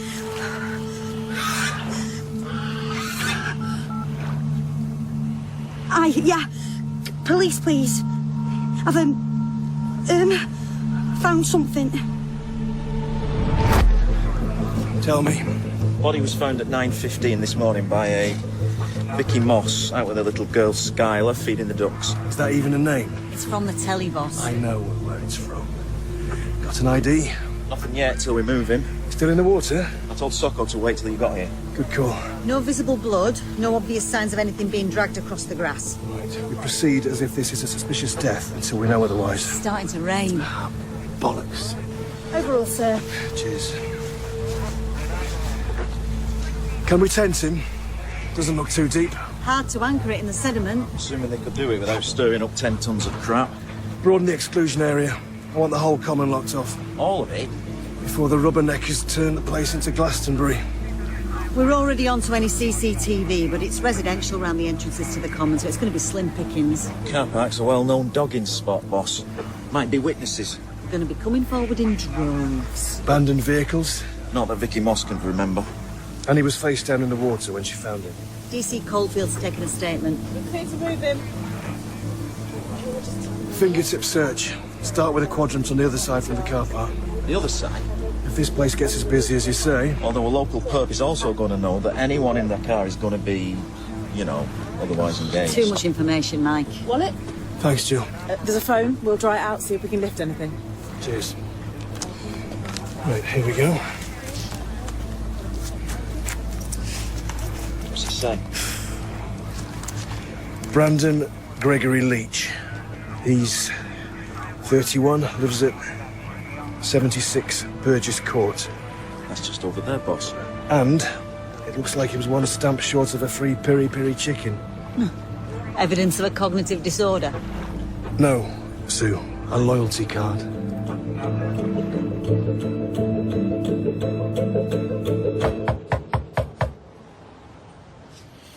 The flat's registered to a Shannon Southgate. Girlfriend? Presumably.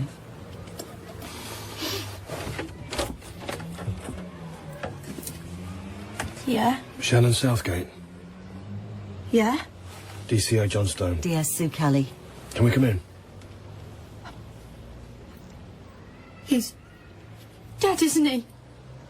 Let's go inside. I can tell by your faces. There, you did it again. We should go inside. This is about Brandon, right? What makes you think Brandon's dead? Bloody hell! Bloody hell!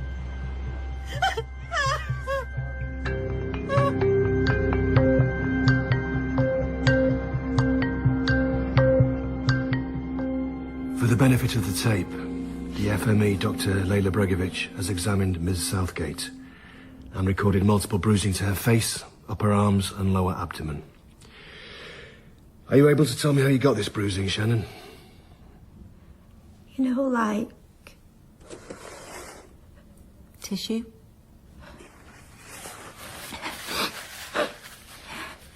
In your own time. Do you ever dream about winning the lottery? The lottery. I do. I used to win all the time. Thinking about all the ways I'm gonna spend it. Till one day I'm doing the washing up. And the only thing I'm imagining is you lot coming to the door and telling me Brandon's been run over by a bus. Did Brandon give you those bruises, Shannon? Oh, really mental things like a piano's falling on him.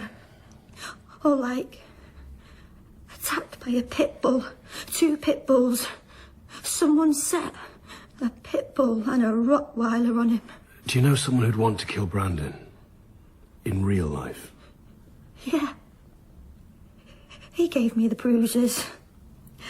Of course, he gave me the bruises. Did he hit you last night? Shannon? Yes. And then what happened? He went out and got bevied. How'd you know he was drinking? 'Cause that's what he always does. And then he comes back and then, you know, Did he come back last night? I did call the police once. Last January. An incidence of domestic violence at 76 Burgess Court. The log says that on arrival, the caller declined further assistance. Was that you, Shannon? Yeah.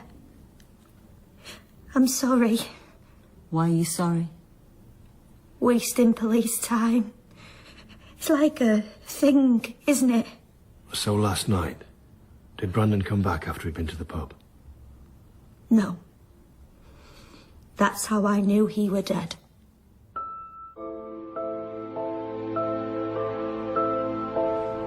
Lungs are full of water. Cause of death? Drowning. Technically. But if he isn't dead when he enters the water... He's already unconscious. Or there'd be hemorrhaging in the airways as he fights to breathe. And if someone had been holding him down, I'd expect contusions on the back of the neck. There and there. What about those? Bruises to the right temple, neck and shoulder. A left-handed assailant? Unless they're coming from behind. The contusions are perimortem, minutes before he died. Minutes? You can tell by the sharp definition of the bruising there, see? Hasn't had time to spread. A metal bar or a very hard piece of wood. And that's knocked him unconscious? Possibly, but Mr. Leach had blood alcohol of 0.2, which is rolling drunk for most of us. So he could have fallen in the pond due to intoxication, rather than any fight he got into? A whack on the head with an iron bar won't have helped, assuming he felt it, but whether the assault caused the fall into the water is impossible to prove either way. So he's an abusive drunk who gets a well-deserved smack on the head and dies in a pond. Modern detection at its finest, DS Kelly. No weapon, no defensive wounds, no sign of a struggle, no blood, no footprints. There's nothing to say he didn't walk into a scaffolding bar or something. He's staggering about in the dark and then splash. It's not in any way clear a crime's actually been committed. Mike, you're nodding like one of those toys in the back of a Hillman Imp. Brandon's local is the Cuckoo on Chapman Street. He's there all evening. Drinks about 6 pints, a few shots, watches the footy, plays darts, loses because he's so pissed, gets a bit leery.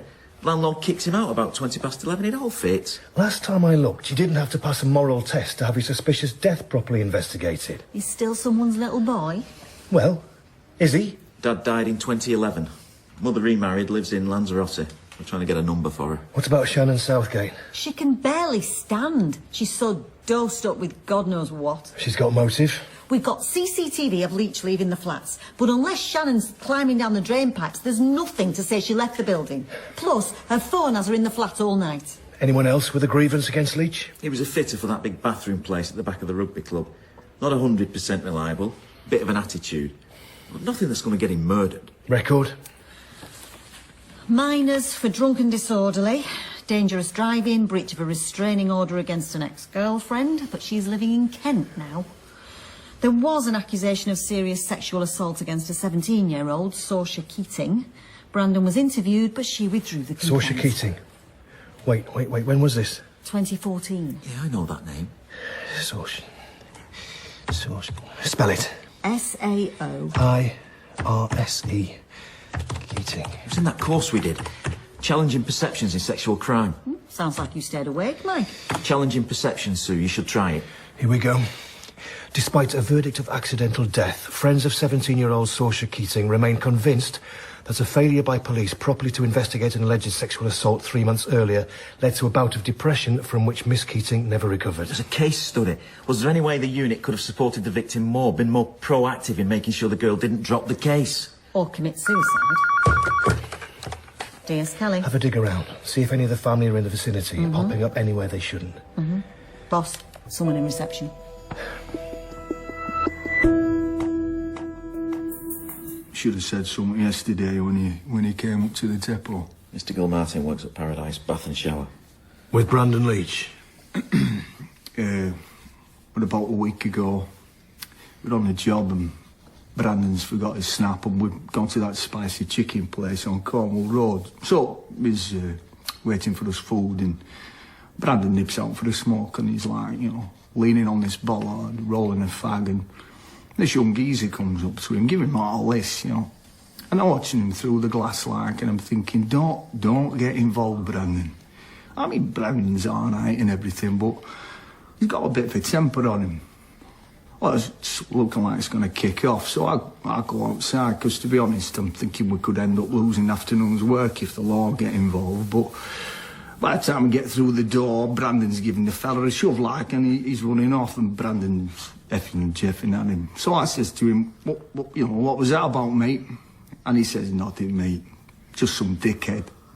Well, I didn't think anything of it, but then Brandon turns up dead like, so thought I'd better say. You did the right thing. Did you hear anything they were saying? Yeah, mate. Can you describe this man? Well, Pakistani. Specifically from the Pakistani community? How should I know? So, a young Asian man? That's what I said. Age? Early 20s. Would you recognise him if you saw him again? Doubt it, mate. Height? Average. Well, a bit short, but then they tend to be, don't they? Under 5'10"? Probably, yeah. Distinguishing features? Yeah, I told you he was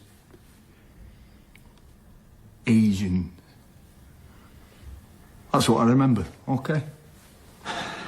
Well, let's take a look at some pictures. You never know. You might surprise yourself.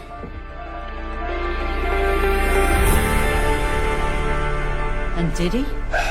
What do you think? Bad news, boss. The CCTV outside the chicken shop hasn't been working for about 3 weeks. Which leaves us with a racist witness to someone he can't identify, saying something he didn't hear that may or may not be important. What do you think it is?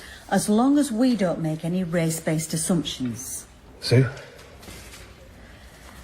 Saoirse Keating was in care from about age 14 after her mum goes to prison. Only child, no dad on the scene. When she's 16, she moves into residential.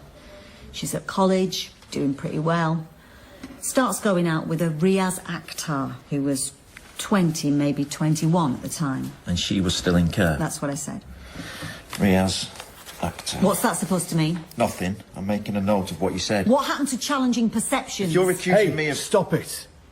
The pair of you. Go on, Sue. Well, they go out for about a year. A pretty solid relationship by all accounts. And then Saoirse and Riaz split up a week before the alleged sexual assault by Brandon Leach. So this Akhtar fella's going to be 24, 25 now? We can't assume he's Gil Martin's guy, simply on the basis of his racial origin. What if I told you he's a fitness instructor at the gym on Cornwall Street, about 5 doors down from Brandon Leach's favourite piri chicken diner?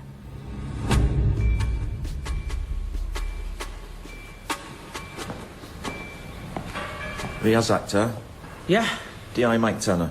DS Sue Kelly. I'm with a client. Just want a quick word. In private somewhere? I'm busy. You're not in trouble? We're trying to gather some information. We understand you used to go out with Saoirse Keating, is that right? No offence, miss, but I already told you, I'm working. When would be a good time? There isn't one. You can come into the station if that's easier. It isn't. Say again. Last time, mate, I'm not assaulted as police by anything. Hang on. That client paid for a 60-minute session. The thing is, Mr. Akhtar, you've got a choice. You can come and talk to us voluntarily, which is what I'd advise. Or we do have the authority to arrest you if we think your refusal to talk to us is obstructing our inquiries. Or suggests that you may have some involvement with the crime we're investigating. You're not going to arrest me. And what do we know about him? No record. Hard worker, bright lad, level 2 NVQ diploma, fitness instructor. Switched college at one point. Not sure what that was about. Lives at home, although the neighbour tells us his mum, dad and sister are in Karachi at the moment. He worships at Shadow Hill. There were some issues over suspected radicalisation at the mosque a few years back, but they seem to be sorted now. And Riaz isn't on any watch list that I can see. Whoa. Why are we talking about radicalisation? Well, it could explain the defensive attitude. Depending on how he feels about the police, if he assumes we're Islamophobic. Pushing it out of the gym didn't seem like a good idea. Not without getting a bit more background on him. Boss. Caulfield. CCTV from the bus stop opposite the chicken place. You can just see Leach on the bollards to the right of the screen, and then this guy comes up to him. That's Akhtar. In a fit shed tracksuit. And look, he's left-handed. Like Leach's attacker. Bring him in. If he refuses? Arrest him. I'm not talking to any police. Any particular reason? Something about your experience with the police that I can help with? Riaz? We're a bit baffled here. You don't have a police record. Your boss says you're a good lad, hard worker. So, Riaz, as I've told you, we're investigating the death of Brandon Leach.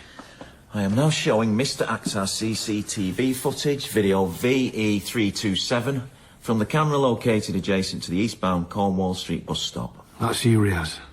Are you able to confirm that? You appear to be having a heated conversation with Mr. Leach. Can you tell us what it was about?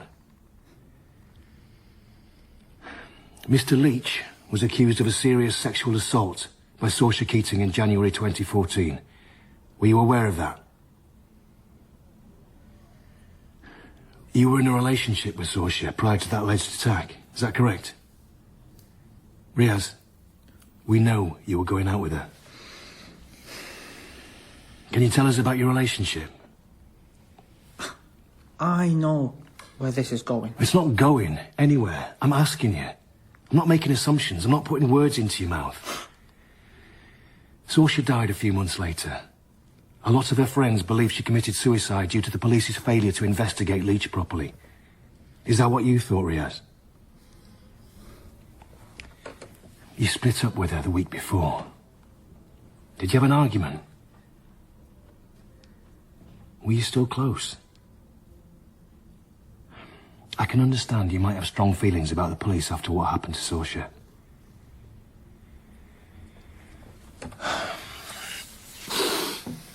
Okay, let's move on to some specifics. The night Brandon Leach died, can you give us an account of your movements? As you're aware, Riaz, we can detain you for up to 24 hours. If you refuse to cooperate, we can apply for a search warrant. Search your family's house, take any computers. You're not going to do that. Well, that's going to depend on what happens next, Riaz. It's up to you. I don't think so. What do you mean you don't think so? Boss? DS Kelly has entered the room. Can this wait? It's McAndrew. Tell him I'll be there as soon as... Boss, I'd get up there if I were you.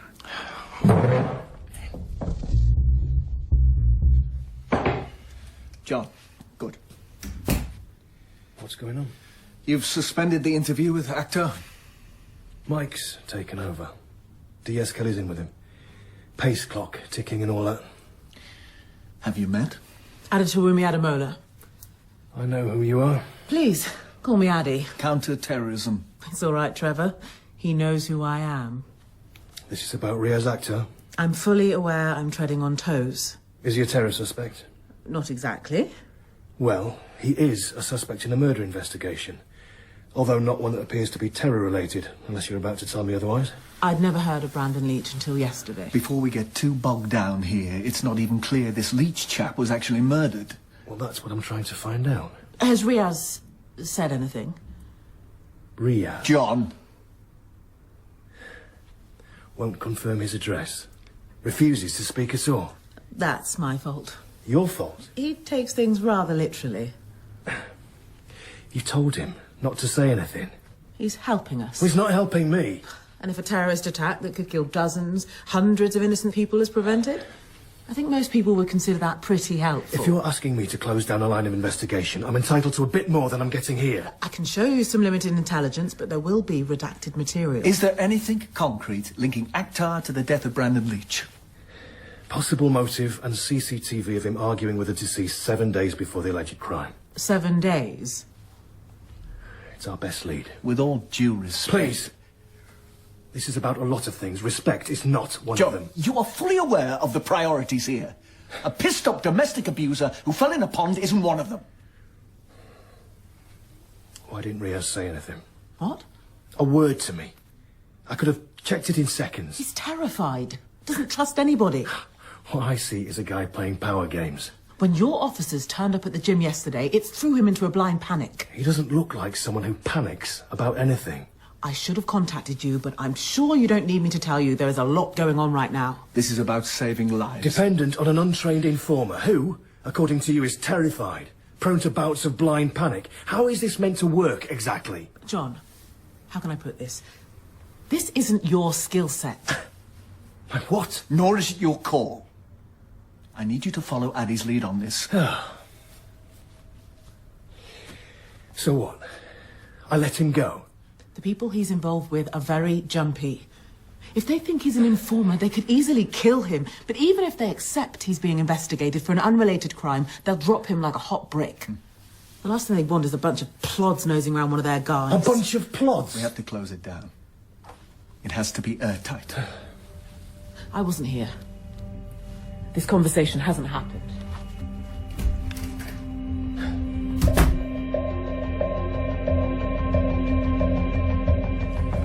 Where's Akhtar?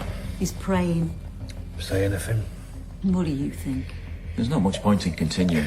Not till we've got something solid to confront him with. Yeah. Boss? Yes, that's a good call. Search warrant? Do we have grounds? It's a bit tenuous. What do you think? John? Sorry? You okay, boss? What did McCaffrey want? Oh, you know, budgets. Sounds serious. Same old, same old. Is that same old as in we keep our jobs, or same old as in we lose them? God knows. It was a joke. Was it? So, we're letting him go or holding him for the full 24?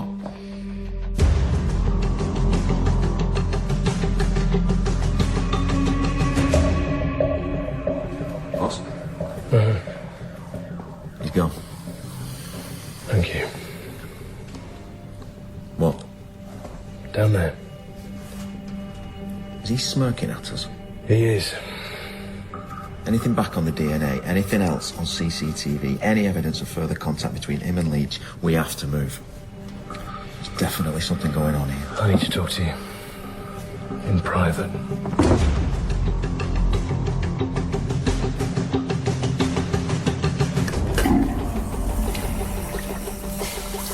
We have to keep Sue out of the loop. For the time being. And no, I'm not happy about it. Seems like they don't trust us. They don't. No, that's not fair. They can't. And I get that. They seriously think the station isn't secure? I don't know. Sue's not going to blow this guy's cover. This comes from McCaffrey. The intelligence is restricted. DI and above. This is my mate, John Stone, I'm talking to. We've all heard stories about what it was like in Northern Ireland in the 70s. This is the territory we're in now. It's not the same. Because what? This is England. They're Asian. They're Muslim. Because we're the good guys. Because policing's different now. It is, isn't it? Seriously, Mike, any answer you give to that question takes you somewhere you really don't want to go. We're trying to investigate a bog standard killing. Race and terrorism, it doesn't come into it. What if it does? Has anyone checked whether Leach had any far-right, racist, anti-Muslim connections? Yes, I did. And he hasn't. I'm not a bloody amateur. Shh. If Akhtar did kill Leach, and for some reason which we cannot begin to understand, he's also an informant for counter-terrorism. Are the two connected in some way? Yeah, it's a good question. I'm sorry for shouting. I'm pissed off being told not to do my job. This is where someone shakes their head and says, don't you realise, this is a war we're fighting.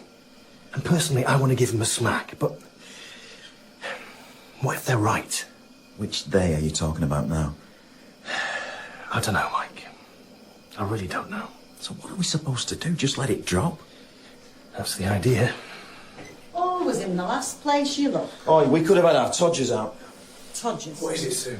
Something I'd risk a glimpse of Todger for. Adil Chauhan. He's a radiographer at St Dominic's. You should have called me. I did. You know what the toilets are like.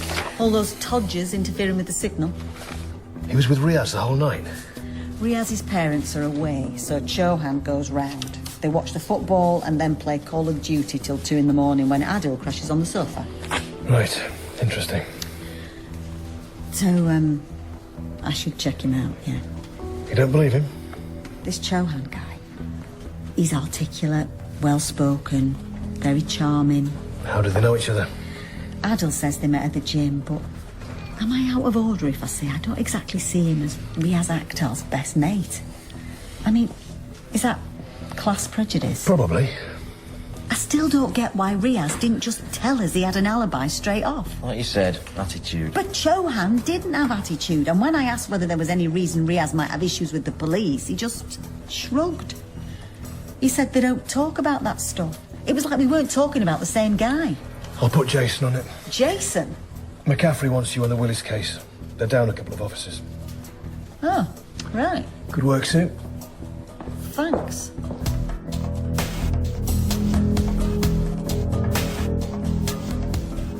Addy, Is this important?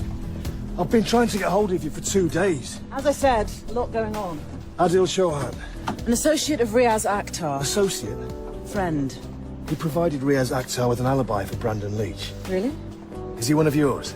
Are you suggesting I falsified evidence to protect an informant? That's not what I asked. Would you believe me if I told you? Let's assume I would. No, he's not one of ours. Happy?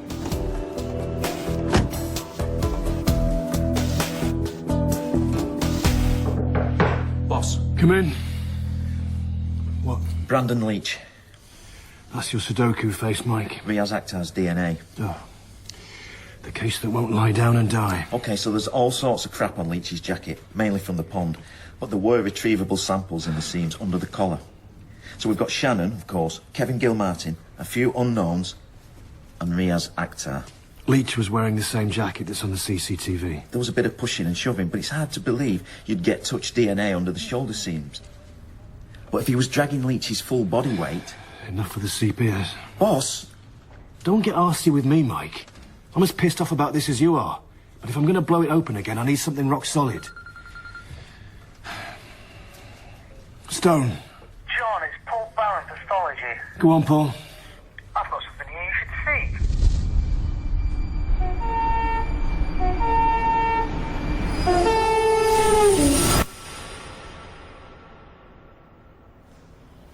We're waiting for DNA, but thanks to this admirably resilient driver's license, he appears to be...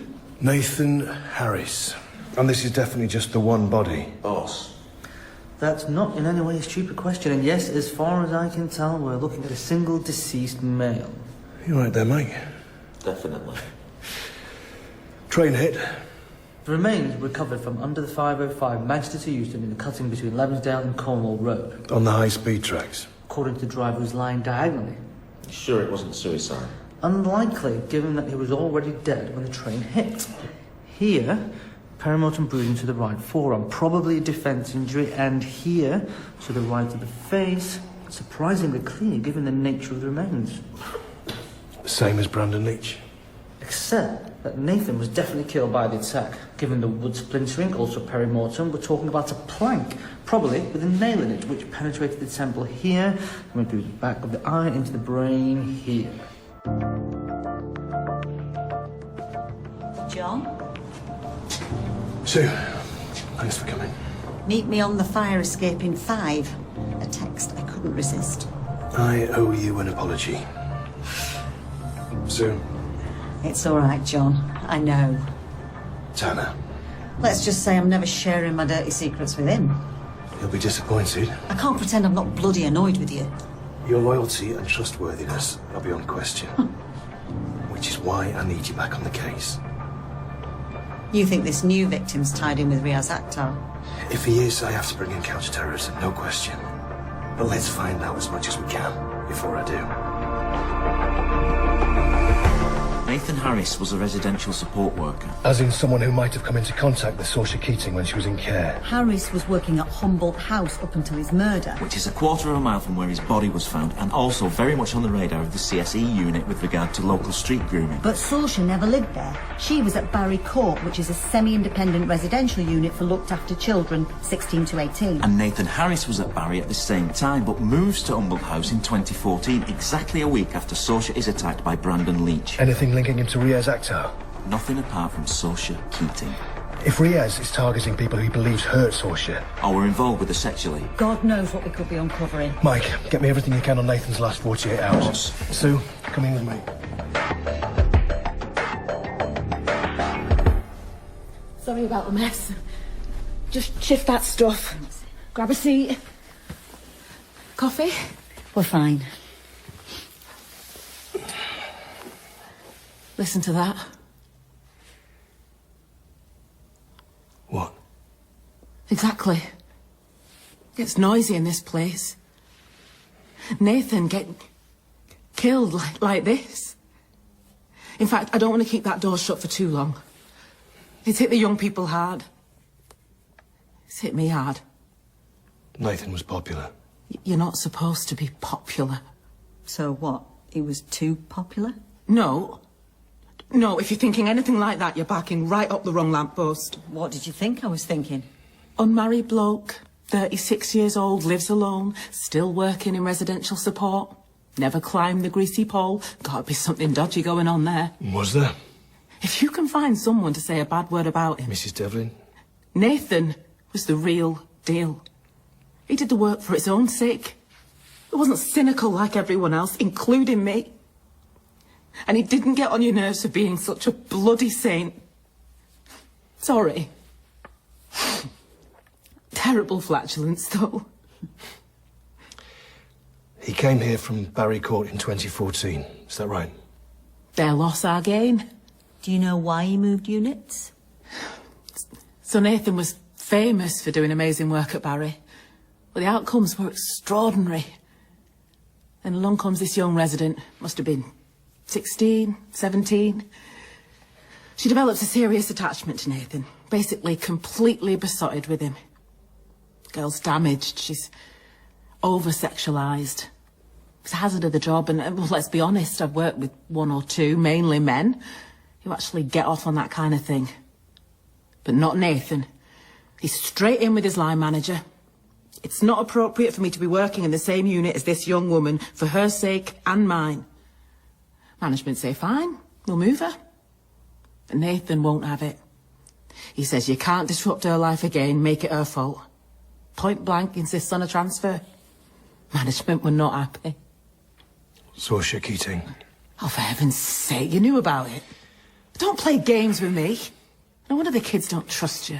Saoirse committed suicide later that year. That was nothing to do with Nathan. Because? That all happened after he left Barry House. No, Saoirse was attacked a week before he transferred here. He was on leave. He was a professional. He never saw her again. Whatever twisted scenario you're trying to cook up. Is there anything else you need to know? One parking ticket. I'd pay it if I were you. Riaz Akhtar's car. 3 hours in a 1 hour zone on Carroll Street, which is The cul-de-sac opposite Humboldt House. the whole afternoon prior to Nathan Harris's murder. Waiting for him to leave work. Any CCTV? Nothing yet. If Riaz was stalking Nathan, the only thing we have connecting them is Saoirse. So there's probably more to that relationship than Val Devlin knew. Cyber are looking at Nathan's computer. He was online dating, but they're all women around his own age. Nothing dodgy. Not even pornography. However dysfunctional Riaz is, he won't have killed Nathan Harris without a reason. And it's likely to be tied up with his sexual feelings towards Saoirse. What if Riaz jumped to the same wrong conclusion about Nathan that we did? Whatever's going on here, if this is the start of a serial MO, then Nathan Harris might not be the last victim. I'll start drawing up lists of anyone connected to Saoirse Keating. Right across the period she was involved with Akhtar. Friends, relatives, professionals. Are we talking Osman letters? If we get something conclusive on Akhtar, I can go back to McCaffrey and Adamola. But yes, we need to start warning people. Now.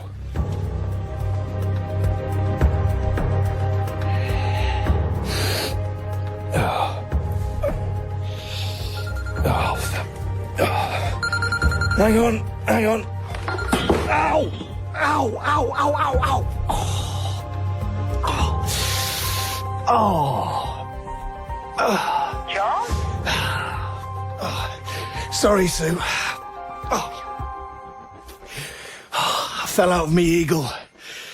What? Oh, God, this yoga's stressing me out. Did you ring just to take the piss? No, of course not, sorry. Listen, I was trying to get hold of Saoirse's liaison officer from 2014. Right. After she was attacked by Leach. Her name's Vita Meredith. Anyway, she was off for the day, family bereavement, so I left her a message. She called me back about 10 minutes ago. When she got back last night, someone had tried to torch her house. Luckily, it didn't take, just burned out the hallway. I'm coming in. Forensics are onto it, but Meredith says there's a list of dodgy people she's pissed off over the years. It goes with the territory. For God's sake! John? You think we have time to fart around with this? Somebody give me something I can work with! How about a murder weapon? The plank? Plank, nail, covered in blood. Where was it? In a skip in the Ginnell behind Blake Avenue. Blake Avenue? Right on a line between the railway cutting and Blunt Where Crescent. Riaz Akhtar lives? It's gone straight to the forensics. That's a bit careless. Not careless. He wanted us to find it.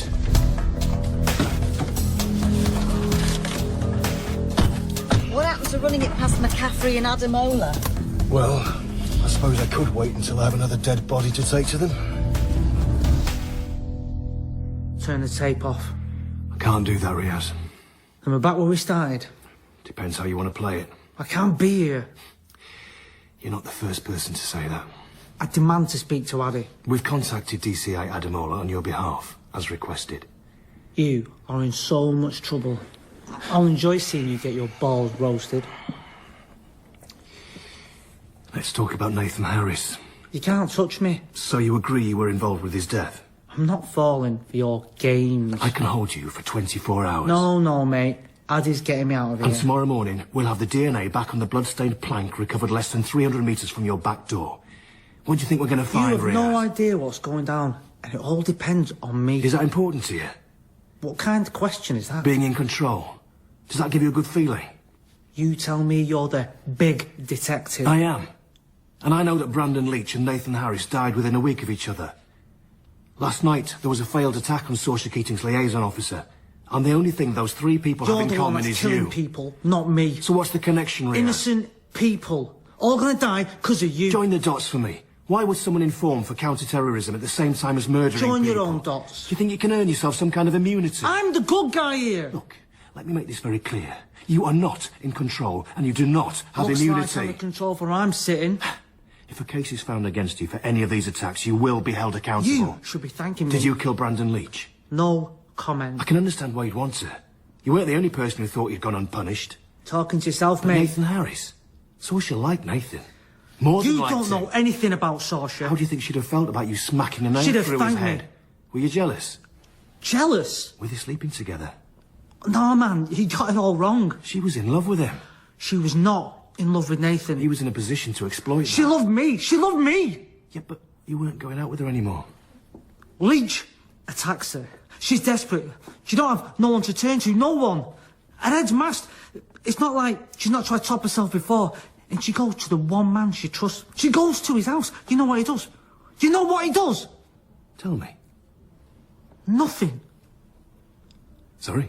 Turns her away. Says he's on leave. He can't help. He can't speak to her. She's got to get some counselling bollocks. How do you know this? She texts me. And what did you do? No comment. Did you ring her? What did you say to her?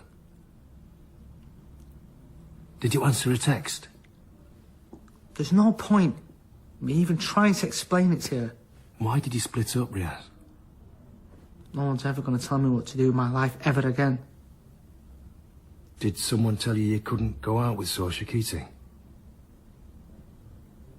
Was it a member of your family? That's Islamophobic. It's a simple question. Yeah. A friend? You know what a best mate said? Tell me. He blamed me. Me! He said I was the parky who dumped the white girl out of care, like it was me who raped her. Did you kill Brandon Leach, Riyadh? It was their fault. All of them. All of them! DCI Stone? Superintendent McCaffrey has entered the room. DCI Stone. I'm interviewing a murder suspect, sir. The interview is suspended. You know this should have come through me first! Yes, and you'd have stopped me. You think? Riaz Akhtar is a violent, highly disturbed young man. A danger to public safety, with an unpredictable agenda. Has he confessed? Oh, had we not been rudely interrupted? At the very least, you should have waited until the DNA came back on the murder weapon. And if he'd killed someone else? We can have this argument another time.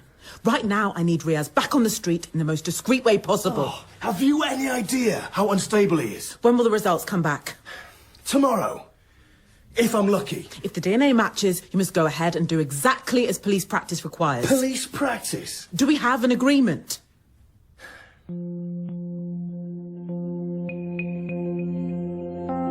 In a major anti-terror swoop, armed units raided 3 properties in Greater Manchester in a coordinated operation across the city in the early hours of this morning. 12 men are in custody and substantial quantities of bomb-making materials were recovered. One officer was wounded by gunfire during the raids, and the body of another man was also recovered from the cellar of one of the properties. The cause of death is not known at this point.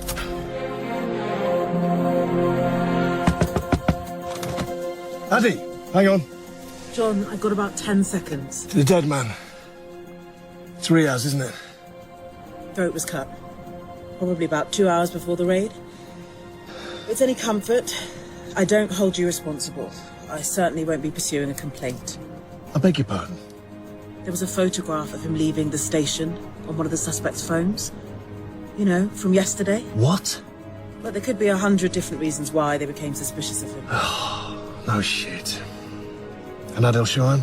Still working at St. Dominic's as far as I know. I never said anything about where he worked. John, we got the result we needed. We? Can't fight a war without casualties, DCI Stone.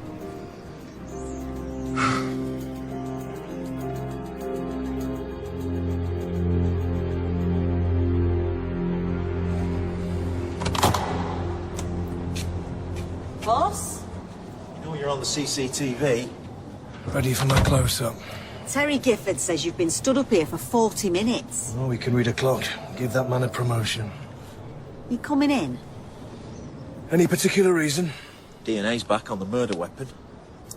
Actor. CCTV of him and Nathan. Enough to get a conviction. Boss. Every few months we hear about some nobody. An angry inadequate who sends off for a load of weaponry and then charges into some place he thinks has made his life crap. And for a few wonderful, terrible seconds, he feels like God. Life and death is his to decide.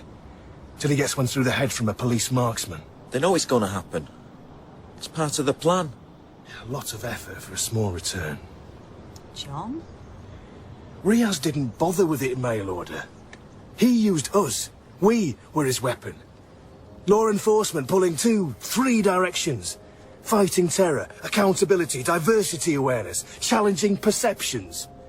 A bunch of loose strings, and all it takes is someone with the cunning and the anger to pick them up and give them a good yank. It was his chance to destroy everything he hated. Yes. And the person he hated most was himself. You know it's still only 10 to 9, boss. Anyone want to join me for a spot of morning yoga?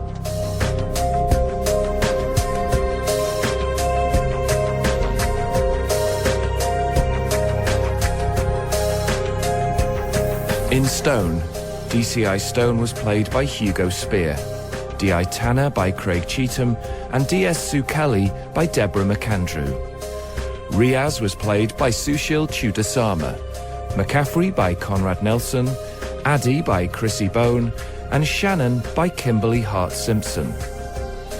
Stone was created by Danny Brocklehurst. Casualties was written by Martin Jameson and was directed by Nadia Molinari.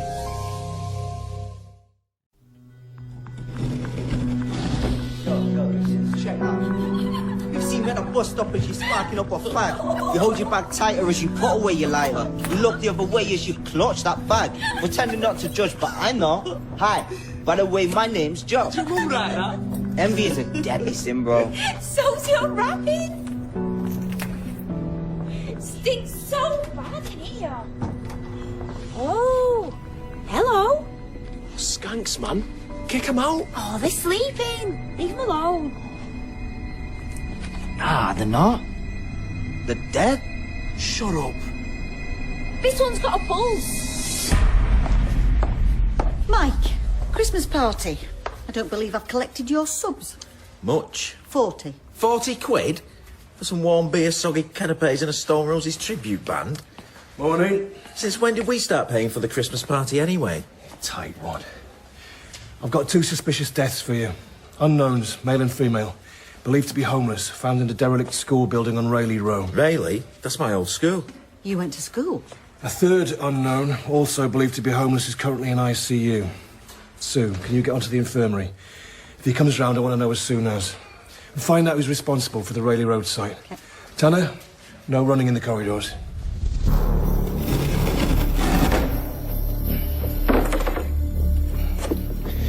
Second floor. Last room on the left. Room 11, German. Eh?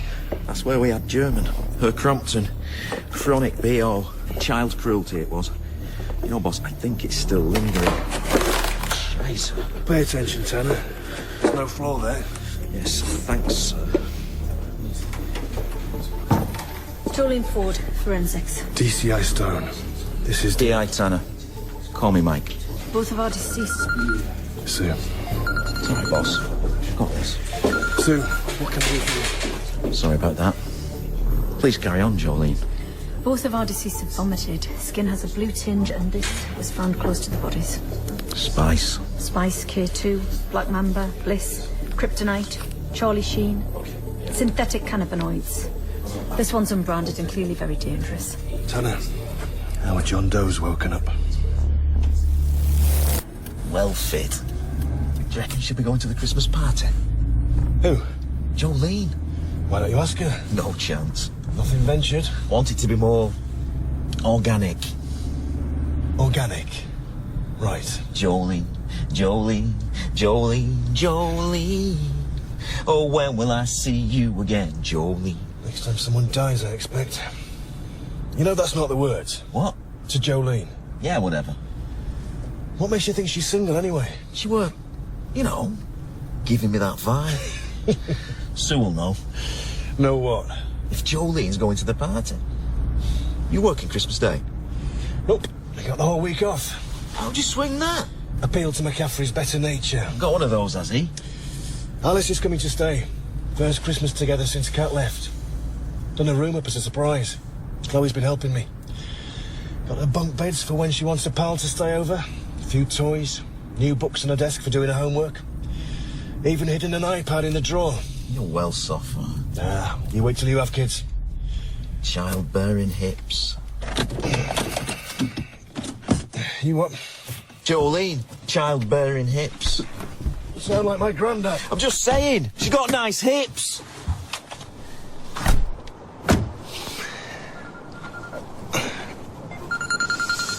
Sue.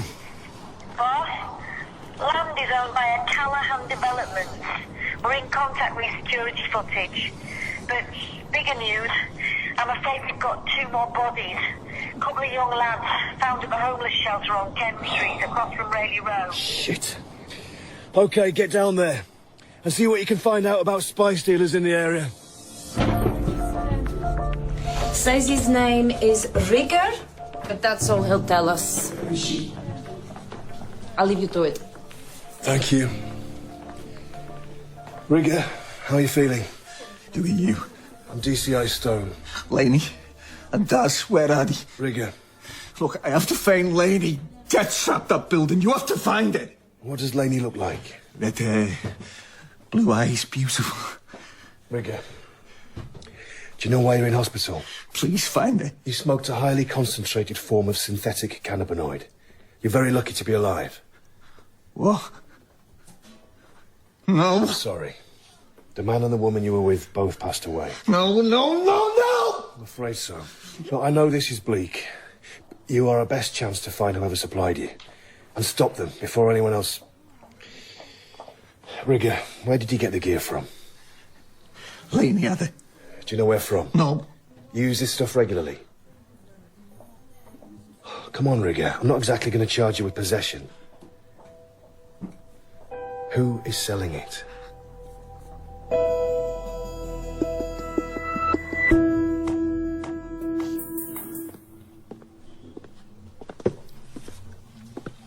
Hello? Can I help you? Hi, I'm DS Kelly. I'm Bobby. I'll work here. You found these latest bodies? Yeah.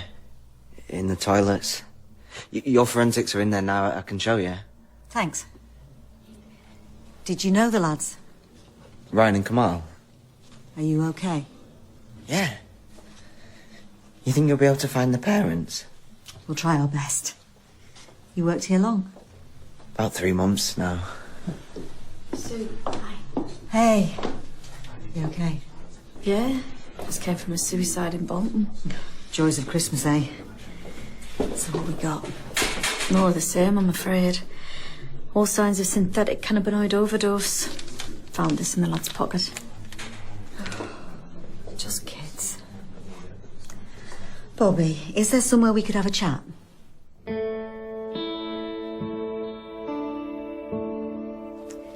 You have a lot of problems with this stuff.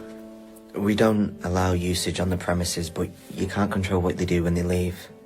Most of them are on something. Do you know who's dealing? Your word is confidential.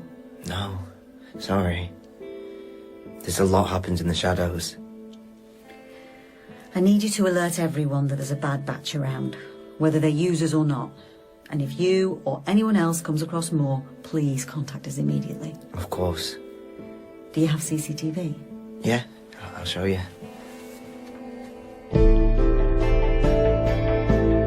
We've had 4 deaths in the homeless community in the last 24 hours. Laney Foster, 36, was due to be housed in a hostel next week. She was also about to start having access to her 2 young kids. She was, by all accounts, turning a corner. And now she's dead.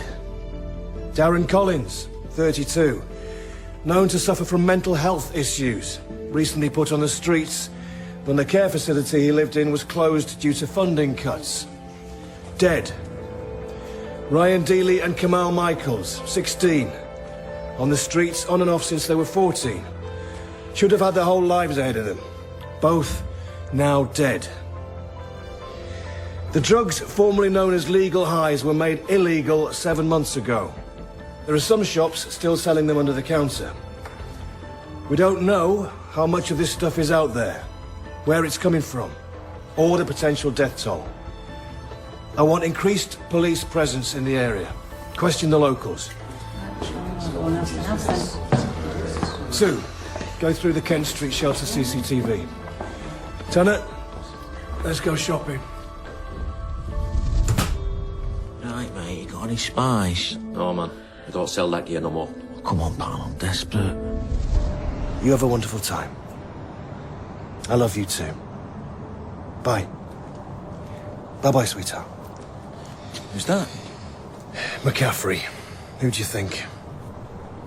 It was Alice. How'd you get on? Method. I'm like Darren Day-Lewis. You what? Acting.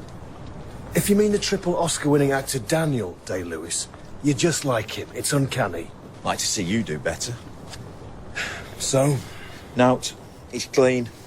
Got some nice bongs, though. You all right, boss? Yes. Fine. Bloody Brian. Who? Brian. Cat's new fella. Oh, the systems analyst. What exactly do they do? Oh, I don't know. Analyse systems. He's taking the kids to Lapland for Christmas, including mine. I thought Alice was... Exactly. I mean, I couldn't say no, could I? A knob. I mean, a generous knob, but... he'll never be a dad. You're a hero. She adores you. It's probably well tacky anyway, Lapland. Come on. Next shot. Sue, how did we get on with the landowners? I've spoken with Callahan Developments. As the site is currently dormant, they have no security. Brilliant. And the shelter? Presumably they have CCTV? They do. We've gone painstakingly through everything in the last 24 hours running up to the deaths. No sign of dealing.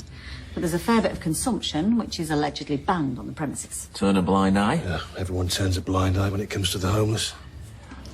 Oh, resume tomorrow, boss? Go on. Just think about that week off. Mulled wine and mince pies by the fire. Dry turkey, EastEnders, mum snoring in front of the telly, nephews fighting over the Xbox. More useless tat from Auntie Rita. She got me a spiraliser last year. A what? Exactly. I quite fancy one of those. I quite fancy a swift one. Who's in? Go on, you've twisted me arm. You're not coming to Bikram tonight? I'm not really in the mood for all that sweating. Or the farting. I do not fart at yoga. Sue, on the other hand... That once. It happened once. Go on. Have your laughs, boys. I'll see you tomorrow. Sorry, Sue, I need to ask you something. Is Jolene Ford on the list for the Christmas party? Yes, I believe she is. Why? You know, she's new, isn't she? So we should look out for her. Right. I'm sure she'll be fine. Do you know if she's single? I'm driving home for Christmas. Oi, I like that one. Can't listen to any more bloody Christmas music. Chloe's made a playlist. It's on a loop 24/7. How is the lovely Chloe? Regretting asking her to move in yet? No, actually, quite the opposite. What are we doing here? Just got to pick up a few things. Hurry up, I'm dying for that pint. Just wait here. Back in 5.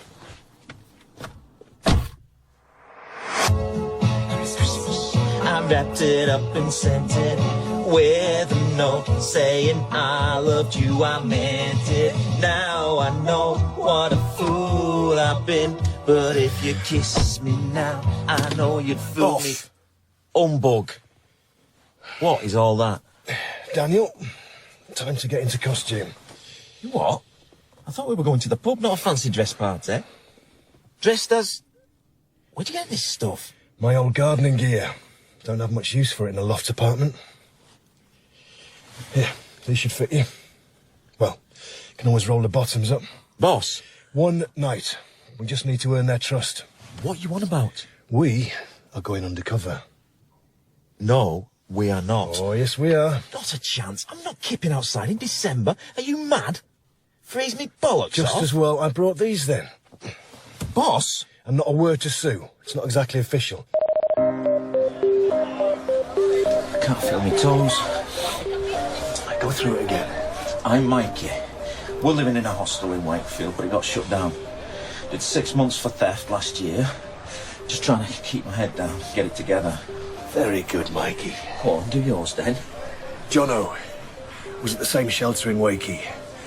Lost my job about, 3 years ago now. Started drinking. Then my wife left, took my daughter. Yous?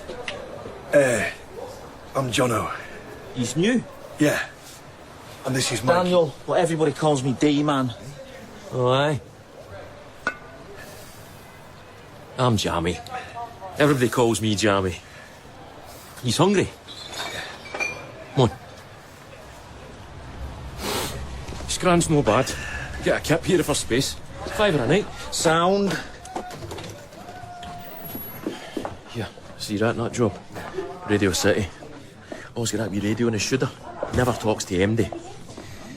This is Carol. Works here. Your guardian angel. Away with you. Hiya, love, I'm Carol. Jono, hi. D-Man. Right, love, see you eating? Yeah, it's her. Come here there, that's Bobby. He works here and all. Makes a shite cup of tea. You can make your own Ouija.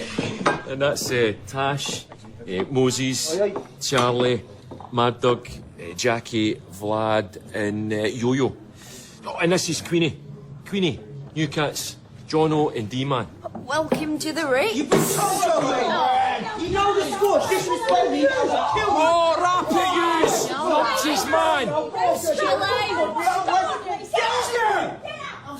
Anyway, next time, watch your back. If evil eyes is watching you, you know. You heard the lady, walk on. That way. Used to be a sweet kid, you know.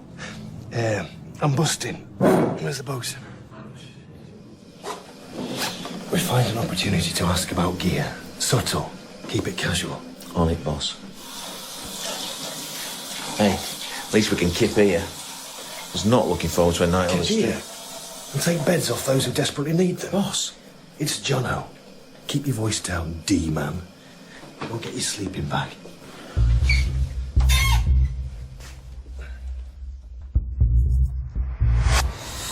You sadist.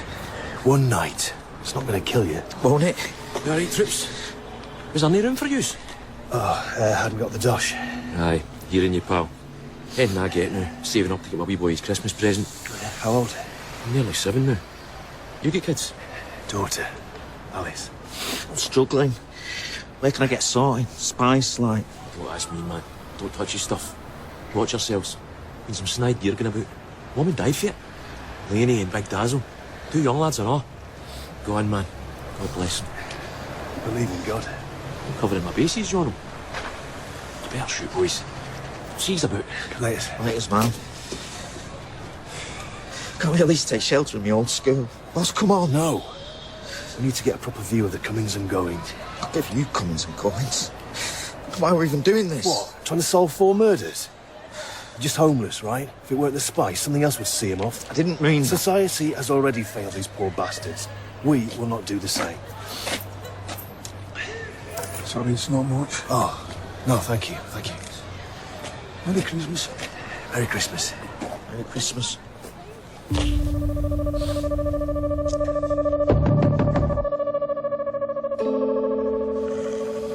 Oi, Rip Van Winkle.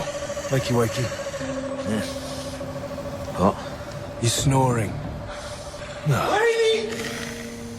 Where are you? I'm sorry. Is that... I'd never heard you. Tanner, wake up. Is that Rip? Lady! It's him, isn't it? I'm asleep. I'll pretend you didn't hear that. Look. It's Rigger. I thought he was in hospital. Lady! Not anymore. He sees you, that's our cover blown. Then we'll have to go home. So we make sure he doesn't see us. Lady! What's he looking for? He knows she's dead. Grief? Guilt? Hey, boss, fight. I think he's jamming. Come on, boss. Looks like he needs backup. What's going on? Poor John Stone just pissed in my tent. Let's try again. You do not want to do that. You really don't want to do that. Oh, really? 5 of us? 3 of you? Yeah, never heard the saying, never fight with Rose, I've got nothing to lose.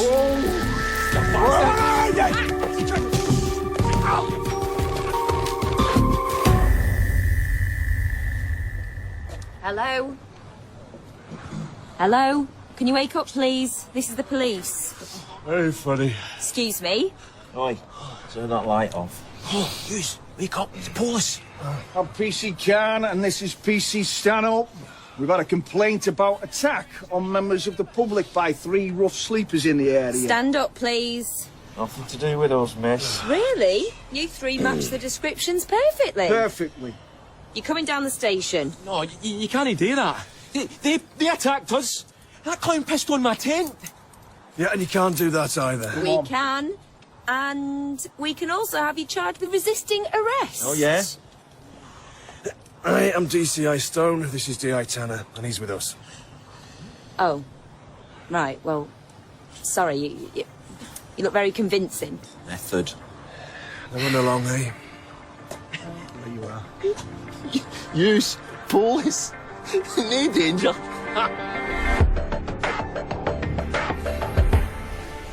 Get us a tea, John. I'll do. All right, love. Cuppa. Tea. Thanks, Carol. All right, big man. Johnny. Aye. Cheers, Carol, darling.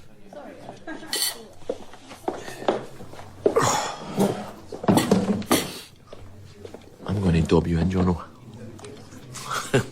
Kidding, man. I don't hate the police. I hate the politicians. Warmongers, bigots, racists. Queenie, swap my bacon for one of your eggs. Crack on, love. Cheers. Get your cancer bacon, so it does. Yeah, what doesn't? It's not cancer's gonna kill me. You heard? Oh, nice numpty. Did I say you could sit there? Heard what? Somebody got him. Give him a proper kick and dumped him on the tram. Who? Rigger. Nothing to do with me, man. Swear down. Don't shoot the messenger. Why do you get a kick in? What's he done? What, are you from the papers or something? You're paranoid, mad dog. What then? What's going to happen to Rigger? Jamie, was Rigger dealing? Was it him who supplied the snide gear? No. I don't get involved in this shit, I tell you. You've got to be worried about me.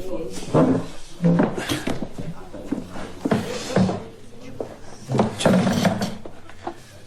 you're not being a grass. Come on, man, help me out. Could be saving lives.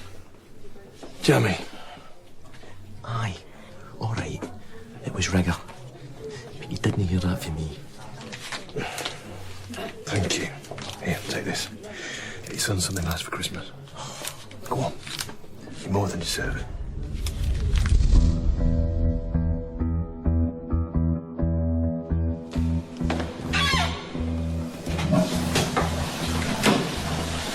I'd give that 5 minutes, boss.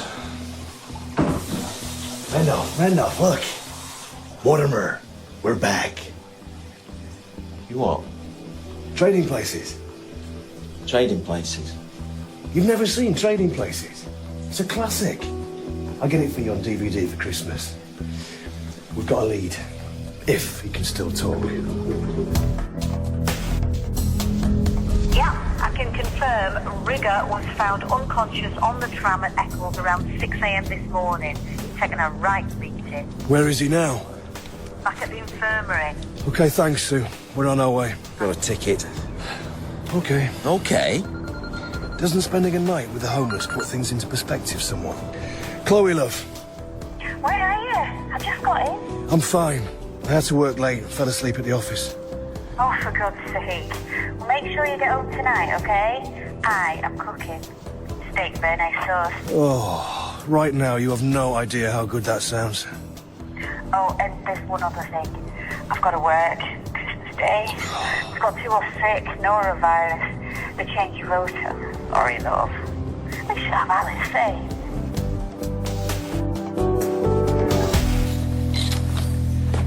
Brigger. Liam. Excuse me? You can't be in I'm here. DCI Stone. This is DI Tanner. I don't care who you are. This is my patient and he's asleep. What you want? Morning, Rigger. You've got 5 minutes, no more, or I'll have you removed. Lovely. Thank you, Myra. Liam, we need to ask you some questions. I don't know who did it. There were 3 of them, I think. Jumped me from behind. Right now, mate, we're more interested in why. This is a murder inquiry. You're Laney, Darren Collins, Ryan Dealey and Kamal Michaels, and several others with serious side effects. Do you know where we're going here, Liam? I don't know now. Oh, I think you do. You know exactly why you got a kicking. How much have you sold? Eh? How many more deaths are going to be on your hands? Tell us your source and you might just avoid spending the rest of your days in prison. Why do you lie? You told us Laney brought the gear, but that's not true, is it?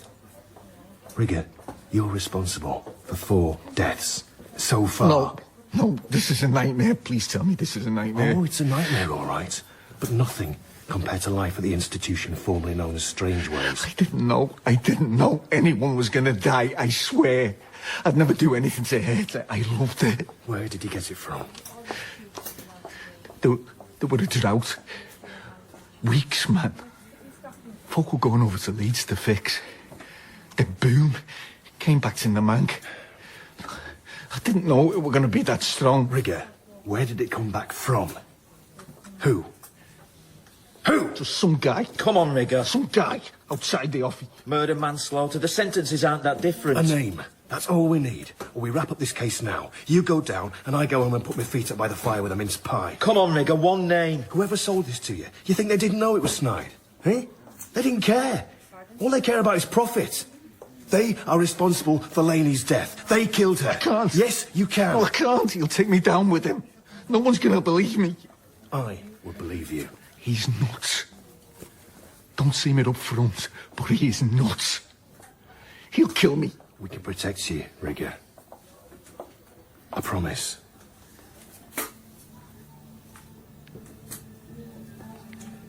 Bobby. Bobby. From the shelter.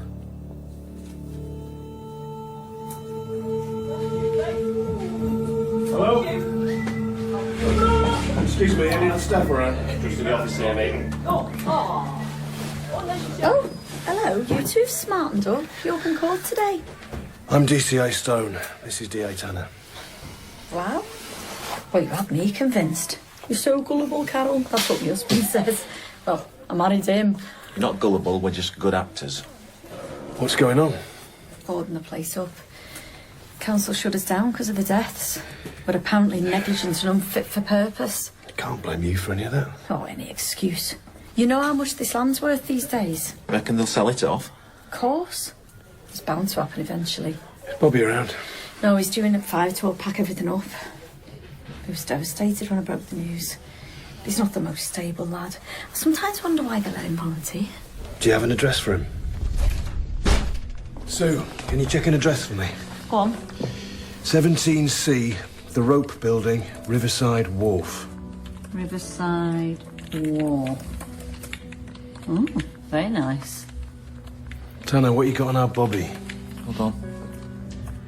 Right, Robert James Locke, born 18th of April 1994 in Burnage, taken into care at 3 months old, minor offences, shoplifting, age 16, a fray. Flat is owned by Wharfdale Properties, the original developers. 1-bedroom flats in the building start at £400 a week. But he's driving a Beamer too. Isn't that Angelo Molinari? Who? Footy player. What's the spit of him? Why don't you go ask for his autograph? What if it's not him? I look a right muppet. Never. Do you know I've got a signed George Best shirt from 1968? Yeah, you may have mentioned it before, once or twice. Keeps going up in value, but I'm not going to sell it. No chance. Can I help you? DCI Stone, this is DI Tanner. We need access to the 17th floor. I can buzz you through. Take the first or second lift on the right. The other one's top floor only. Thank you. Yeah, was that Angelo Molinari? Tanner? I'm afraid I can't divulge any information about our residents. Definitely him. Sue. Boss, I looked into Wharfdale Properties. Go on. They're owned by Callaghan Developments, who who also own the old school land on Rayleigh Row. CEO is one Frances Callahan, Northwest Businesswoman of the Year in 2015. And boss, looks like Bobby Locke isn't paying any rent on his flat. All a bit too coincidental, no? You think he's a plant at the shelter, sent in to cause trouble? Could be. Think how much more that land would be worth if he didn't have a large homeless shelter bang opposite. Bring her in.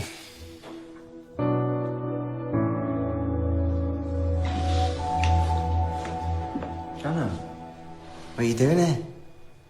How do you know where I live? I'm DCI Stone, this is DI Tanner. I'm afraid Jono and D-Man were fictitious characters. Oh. Right, well, you better come in. Thank you. Boss!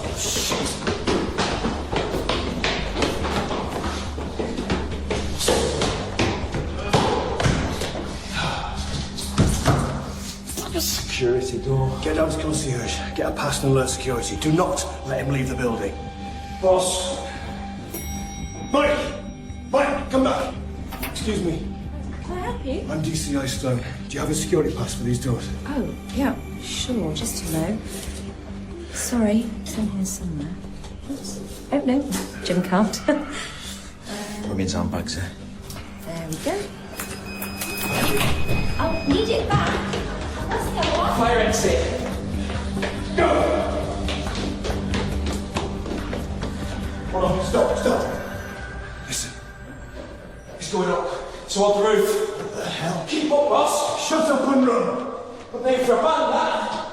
Tanner. Excuse me, can I help you? I'm DS Kelly. I need to speak to Frances Callahan. You've got her. What can I do for you? I'm Detective Sergeant Kelly. I'd like to question you about your involvement with Bobby Locke. You better come into my office. He's on the roof. Bobby, we just want to talk, mate. Boss is at the edge. Okay, hang back. Bobby, please, we need your help. Get back. I mean it, I'll go. Okay. I'll go. And you'll be the one who couldn't stop me. Have that on your conscience for the rest of your life. It's all right. I'm staying here.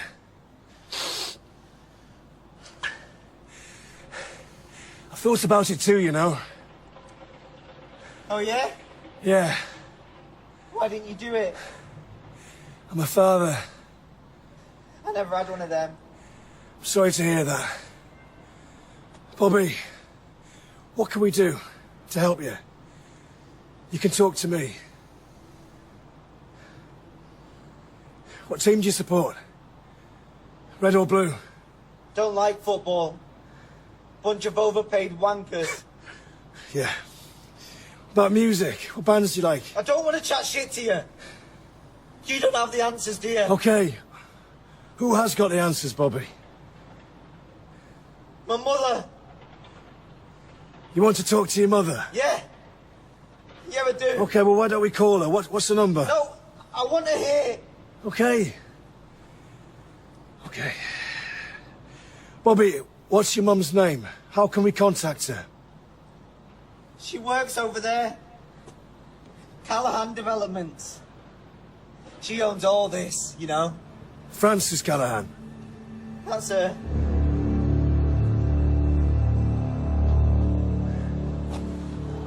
God! Bobby! Fran, this is DCI Stone. Whatever you do, keep a safe distance. Don't put yourself in any danger. Don't worry about me. Bobby, Didn't think you'd come. please, come away from the edge, love. We can talk.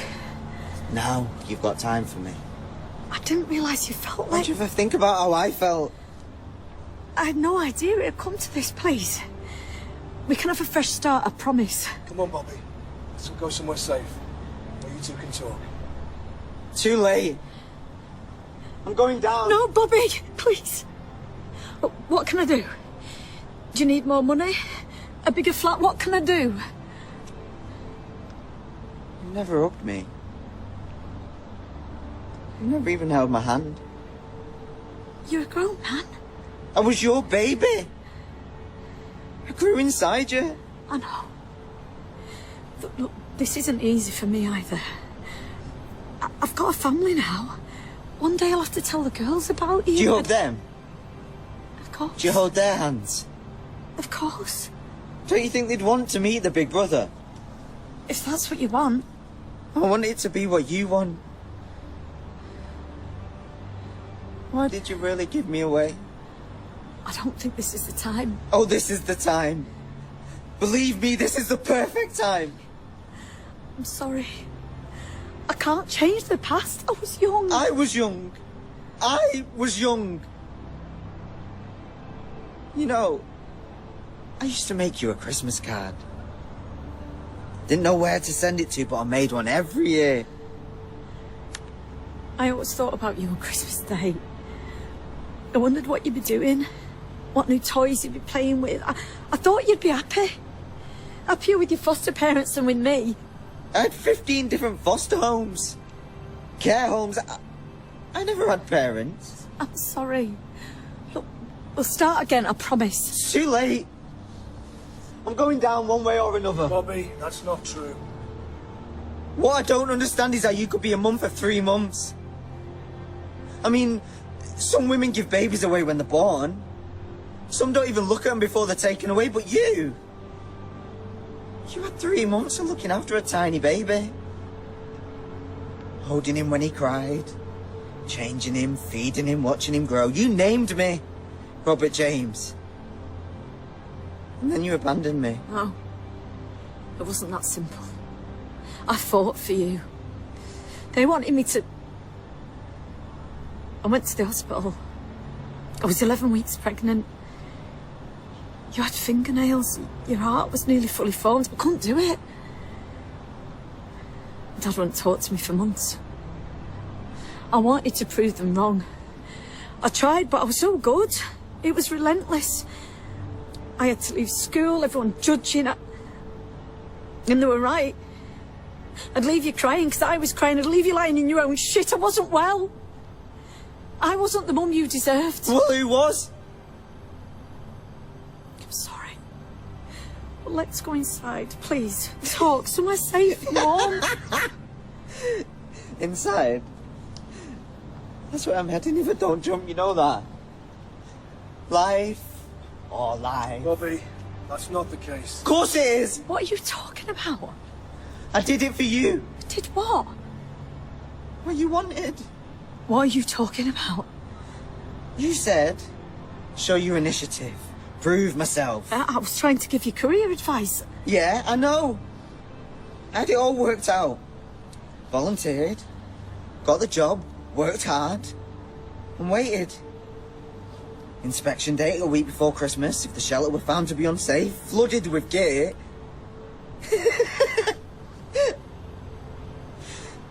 You ever been on the dark web?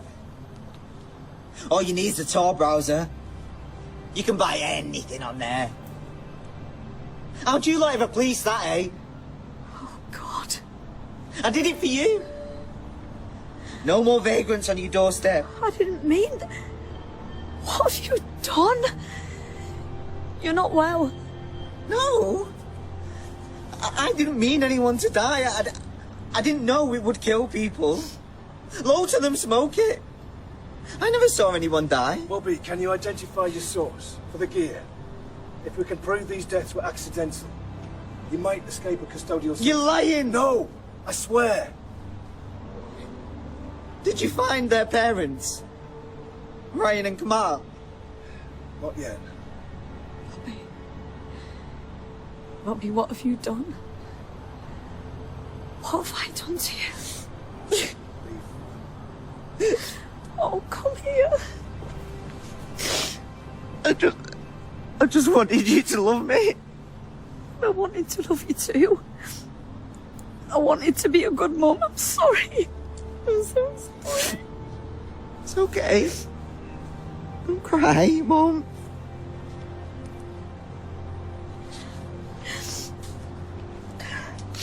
I want to help you, okay? I'm going to do everything I can.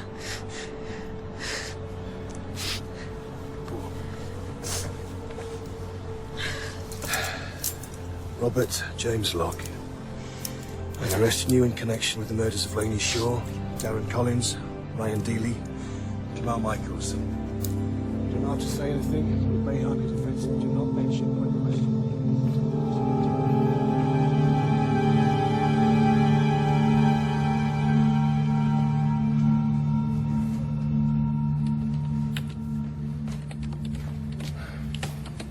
Morning, Mike. What are you doing here so early? Didn't really sleep. Existential Yuletime crisis? No, my neighbours were having a party. Want a coffee? Yeah, get us one of those poncy things you drink. Back in a mo. Mm-hmm. Oh, hi, Mike. You seen Sue? Jolene? Hi. No, she's not in yet. Come on in. Have a seat. You all right? Yeah, I'm fine. Another suicide this morning. What is it about this time of year? Sends half the country bonkers with joy, the other half contemplating their very existence. Pretty much. So, you coming to the Christmas party then? Yeah, I don't know that many people, but alcohol's a better icebreaker than dead bodies. Yeah. Do you want to come with me? Like as my guest? Date? Drinking buddy? Oh, that's sweet of you, but I'm going with somebody already. Oh, right. Well, cool. Jolene, sorry I'm late, love. It's all right. Mikey was just looking after us. Right. Yeah. Tanner, we're just off to the canteen for a quick cuppa. Tell the boss I'll be back in 10. Sure. Will do. Bye. Bye. Bye. One hazelnut latte. Thanks, would do it. Thanks. Boss, did you know Sue and Jolene are... What? You know, I think Jolene is Joe. They just kissed. In front of me. Well, I hope you didn't try and join in. Very funny. Did you know? Well, I thought they might be into each other. When you say anything? I wasn't sure. But I just saw them now. They look really happy. God knows Sue deserves some of that. I totally did not see that coming. I mean, Jolene, I thought she was flirting with me. Sue? I mean, what's she got that I haven't got? Grounded intelligence. Sense of empathy. Oh, and a vagina. Amongst other things. John? Sir? My office. Shut the door. Sir? Heard a little rumour from H Division that you and Detective Inspector Tanner have been indulging in a little role play. Sir? To use a phrase my father was rather fond of, you daft apers. It led to conviction and a strong lead on a deep web drug dealing ring. We've passed on to GCHQ. John, while I commend your achievements, I'm afraid I have no choice but to suspend you pending investigation. Sir, I know it was reckless, but... Well, you know, sometimes you've got to take risks. Without consulting me? Do you take me for a fool, John? No, sir. Oh, come on, we both know protocol can get in the way of an investigation. We were never in danger. Oh, really? Well, no more than in the regular line of duty. You and Detective Inspector Tanner are suspended. Sir, this is nothing to do with Tanner. I made him do it. Oh, the big boy made me do it. I did.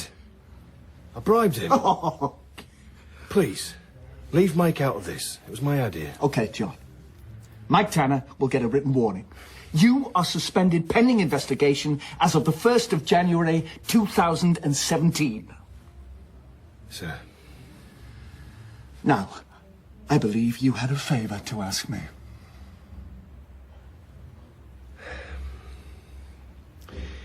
I've been in contact with the local council, who own the Kent Street building. They'll give us permission to reopen the shelter over Christmas, if we provide the manpower and security to run it. I believe if we took the Christmas party money, we'd have enough dosh to feed as many as 80 people on Christmas Eve, Christmas Day and Boxing Day. At least we'd be doing something. John, you are a good man. That's both your gift and your curse. You'll have to convince your colleagues who coughed up their hard-earned cash for an ease-up. Mince pie, Jamie. Aye, go on. Oh, tune man! Oh, even I like this one. Song always makes me cry. Is this that mad guy with no teeth? It is, yeah. Is anyone seen? Is he still alive? You were handsome, you're pretty, cool out New York City. When the band finished playing, they howled out for more. Singer crew was swinging, all the drums they were singing. This corner, the dance through the night. The boys of the NYPD choir were singing, "Go away, babe," and the bells are ringing out for Christmas Day.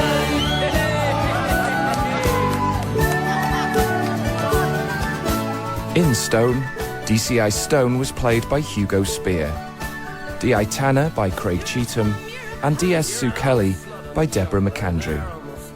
Bobby was played by Rhys Noy, Francis by Angela Lonsdale, Rigger by Conrad Nelson, Jammy by Drew Kane, and Queenie by Verity Henry.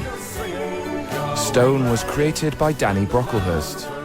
Damage was written by Vivian Harvey and directed by Nadia Molinari.